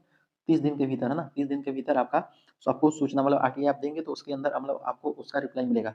जीवन की स्वतंत्रता, लाइफ और लिबर्टी से जुड़े मामलों में सूचना कितने समय के भीतर देनी होती है? 48 घंटे के भीतर देनी होती है। केंद्रीय स्तर पर आरटीआई मामलों की दूसरी अपील सुनने वाली संस्था कौन सी है? केंद्रीय सूचना आयोग है। कौन है? केंद्रीय सूचना आयोग है। आरटीआई एक्ट 2005 में सूचना न देने या देरी करने पर दंड की व्यवस्था किस धारा में है? धारा 20 में है। किसमें है? धारा 20 में। चलिए, आ जाता है अनुसूचित जाति, अनुसूचित जनजाति। इससे रिलेटेड भी एक प्रश्न आ जाता है, ठीक है। एससी एसटी अत्याचार निवारण अधिनियम जो 1988 है, उससे रिलेटेड ये प्रश्न आ जाता है। इसका आंसर बताइए। तो देखिए, इसमें पूछ रहा है कि अनुसूचित जाति, अनुसूचित जनजाति के किसी सदस्य को सार्वजनिक रूप से किसी भी स्थान पर नीचा दिखाने के इरादे से जानबूझकर अपमानित करने का अनुसूचित जाति और अनुसूचित जनजाति अत्याचार निवारण अधिनियम 1988 की धारा 3 के 1 के आर के तहत किस प्रकृति का अपराध माना जाता है? किस प्रकृति का अपराध माना जाता है? क्या माना जाता है? संज्ञेय और अजमानतीय। संज्ञेय और अजमानतीय माना जाता है धारा 3 के 1 के आर के तहत। ये पॉइंट आपको याद रख लेना है। एससी एसटी अत्याचार निवारण अधिनियम 1988 का मुख्य उद्देश्य क्या था? इसका मुख्य उद्देश्य था कि जो अनुसूचित जाति है, अनुसूचित जनजाति है, उनके विरुद्ध जो अत्याचार होता है उसको रोकना और उसको रोककर सख्त सजा देना है, ठीक है। धारा 3 के 1 के 4, धारा 3 के 1 के 4 में साफ-साफ लिखा है कि यदि कोई व्यक्ति जो एससी-एसटी का सदस्य नहीं है, किसी भी एससी-एसटी सदस्य के मतलब समुदाय को जानबूझकर अपमानित करता है, डराता है, धमकाता है या फिर उसे इरादतन नीचा दिखाया जाता है, तो यह कृत्य किसी भी सार्वजनिक स्थान पे हो, वह अपराध है। क्या होगा वह? वह अपराध होगा। अच्छा, एससी-एसटी अत्याचार निवारण अधिनियम के बारे में 2-4 पॉइंट आपको याद रख लेना है, जैसे कि अगर आपसे पूछा जाए कि यह अधिनियमित कब होता है या पारित कब होता है? यह पारित होता है 11 सितंबर 1989 को, 11 सितंबर 1989 को यह अधिनियमित होता है। लागू कब होता है? लागू की बात कर लें, यह लागू कब होता है? यह लागू होता है 30 जनवरी 1989, 30 जनवरी 1990 को, है ना? यह लागू होता है 30 जनवरी 1990 को, 30 जनवरी 1990 को यह लागू होता है। यह लागू होता है। इसमें टोटल कितनी धारा है? इसमें टोटल जो है 23 धारा है। कितनी धारा है? टोटल 30 धारा है। इसमें 5 अध्याय हैं और अनुसूची इसमें 1 है। कितनी अनुसूची है? 1 अनुसूची है। अन्य समाज प्रश्नों को देखते हैं। इसमें आपसे पूछ रहा है कि अनुसूचित जाति और अनुसूचित जनजाति अत्याचार निवारण अधिनियम पहली बार किस वर्ष पारित किया गया था? 1989 में पारित किया गया था। एससी-एसटी अत्याचार निवारण अधिनियम 1988 को पूरे देश में उस समय लागू करने की तिथि क्या थी? 30 जनवरी 1990। धारा 3 के 1 के तहत सूची अत्याचारों के लिए न्यूनतम कारावास की अवधि क्या है? 6 महीने का कारावास या फिर जुर्माना है। एससी-एसटी अत्याचार निवारण अधिनियम 1989 के अंतर्गत अपराध गिरफ्तारी की दृष्टि से सामान्यतः किस प्रकार का जो है यह जो है आपका संज्ञेय अपराध होगा, है ना? कौन सा अपराध होगा? संज्ञेय अपराध होगा। चलिए अब राष्ट्रीय बाल अधिकार संरक्षण आयोग एनसीपीसीआर किस अधिनियम के तहत एक वैधानिक निकाय के रूप में स्थापित किया गया है? आंसर बताइए। किशोर न्याय बालकों की देखभाल संरक्षण अधिनियम 2015, बाल श्रम निषेध अधिनियम 1986, बालक अधिकार संरक्षण आयोग 2005, बाल विवाह निषेध अधिनियम 2006। इसका आंसर क्या हो जाएगा? तो बालक अधिकार संरक्षण आयोग अधिनियम 2005 के तहत राष्ट्रीय बाल अधिकार संरक्षण आयोग को एक वैधानिक निकाय के रूप में स्थापित किया गया है ना? ये पॉइंट याद रखिएगा। अन्य संभावित प्रश्नों की बात कर लेते हैं। राष्ट्रीय बाल अधिकार संरक्षण आयोग की स्थापना किस वर्ष होती है? तो वर्ष 2007 में होती है। राष्ट्रीय बाल अधिकार संरक्षण आयोग एनसीपीसीआर का मुख्यालय कहाँ पे है? नई दिल्ली में है। एनसीपीसीआर किस मंत्रालय के अधीन कार्य करता है? महिला एवं बाल विकास मंत्रालय के अधीन काम करता है। किशोर न्याय बालकों की देख रेख और संरक्षण अधिनियम 2015 का मुख्य उद्देश्य क्या है? बच्चों के लिए देखभाल, संरक्षण, पुनर्वास व बच्चों के अनुकूल न्याय व्यवस्था सुनिश्चित करना। अगला देखिए कह रहा है कि बाल श्रम निषेध और विनियम संशोधन अधिनियम 2016 के अनुसार 14 वर्ष से कम आयु के बच्चों के रोजगार पर क्या प्रावधान है? सामान्यतः यह प्रतिबंधित है कुछ सीमित अपराधों को छोड़कर। अगला देखिए बाल विवाह निषेध अधिनियम 2006 के तहत वैध विवाह के लिए न्यूनतम आयु लड़कियों और लड़कों के लिए क्रमशः क्या है? लड़कियों के लिए 18 वर्ष है और लड़कों के लिए कितना है बताइए? लड़कों के लिए कितना है? लड़कों के लिए बताइए 21 वर्ष है। ये पॉइंट याद रखिएगा। चलिए आ जाता है दहेज प्रतिषेध अधिनियम 1961। दहेज प्रतिषेध अधिनियम 1961 के अनुसार दहेज लेन-देन से संबंधित कोई भी समझौता भारतीय संविधान अधिनियम 1872 की दृष्टि से कैसा होता है? बताइए। वैध एवं लागू करने के योग्य होगा, अमान्य एवं न लागू करने के योग्य होगा, आंशिक रूप से वैध होगा या फिर पक्षकारों की सहमति भी होगा। इसका आंसर क्या होगा? तो हो जाएगा अमान्य, वैध या फिर न लागू करने के योग्य होगा। दहेज प्रतिषेध अधिनियम में दहेज लेना देना क्या होता है? अपराध होता है। ठीक है? जो काम कानून ने अपराध बना दिया उससे जुड़ा जो समझौता होता है, उससे जुड़ा जो समझौता वह कानून के विरुद्ध माना जाता है। भारतीय संविधान अधिनियम 1872 के अनुसार 1872 के अनुसार क्या होता है? 1872 के अनुसार अवैध उद्देश्य या फिर अवैध प्रतिफल पर जो आधारित समझौता होता है वह कैसा होता है? वह अमान्य होता है। इसलिए दहेज के लेन-देन से संबंधित कोई भी समझौता न तो वैध है और न ही उसे अदालत लागू करती है। ठीक है? बात करते हैं दहेज प्रतिषेध अधिनियम 1961 की, तो इसके बारे में भी आपको 2-4 पॉइंट याद रख लेना है। जैसे कि अगर आपसे पूछ लिया जाए कि दहेज प्रतिषेध अधिनियम कब लागू मतलब कब अधिनियमित होता है? यह अधिनियम होता है 20 मई 1961 को। 20 मई 1961 को लागू कब होता है बताइए? लागू लागू कब होता है बताइए फटाफट? तो लागू होता है आपका यह 1 जुलाई 1961 को। कब लागू होता है? 1 जुलाई 1961 को लागू होता है। टोटल इसमें कुल कितनी धारा है? तो इसमें टोटल जो है 10 धारा है। कितनी धारा है? टोटल इसमें 10 धारा है। एक इंपॉर्टेंट इससे केस मतलब बार-बार पूछा जाता है एग्जाम में कि हरवंश सिंह व मतलब वर्सेस गुरु शरण। ये पॉइंट याद रखिएगा। ये दहेज प्रतिषेध अधिनियम 1901 से संबंधित एक काफी महत्वपूर्ण मामला है। अगला प्रश्न देखिए। अगला प्रश्न पूछ रहा है कि दहेज प्रतिषेध अधिनियम पहली बार किस वर्ष लागू हुआ? दहेज प्रतिषेध अधिनियम पहली बार 1961 में लागू होता है। दहेज की परिभाषा किस अधिनियम में दी गई? दहेज प्रतिषेध अधिनियम 1961 में दी जाती है। दहेज प्रतिषेध अधिनियम 1961 के अंतर्गत अपराध सामान्यतः किस प्रकार का होता है? संज्ञेय एवं गैर जमानती होता है। दहेज मांगने पर अधिकतम सजा कितनी हो सकती है? 2 वर्ष की 2 वर्ष तक का कारावास हो सकता है और जुर्माना भी हो सकता है। विवाह के समय दिया गया उपहार गिफ्ट कब दहेज नहीं माना जाता है? जब स्वेच्छा से हो, दहेज की शर्त न हो और उसका विवरण सूचियों में भी दर्ज हो। चलिए अगला जाता है कार्यस्थल पर महिलाओं के यौन उत्पीड़न रोकथाम निषेध निवारण अधिनियम 2013 यानी इसको बोलते हैं पोस एक्ट। क्या बोलते हैं? पोस एक्ट बोलते हैं। ठीक है, यह पूछ रहा है कि यह मतलब किस अधिसूचना के केंद्र अधिसूचना द्वारा किस तिथि से लागू किया जाता है। पोस एक्ट कब से लागू किया जाता है? आपका लागू किया जाता है 9 दिसंबर 2013 से। कब लागू किया जाता है?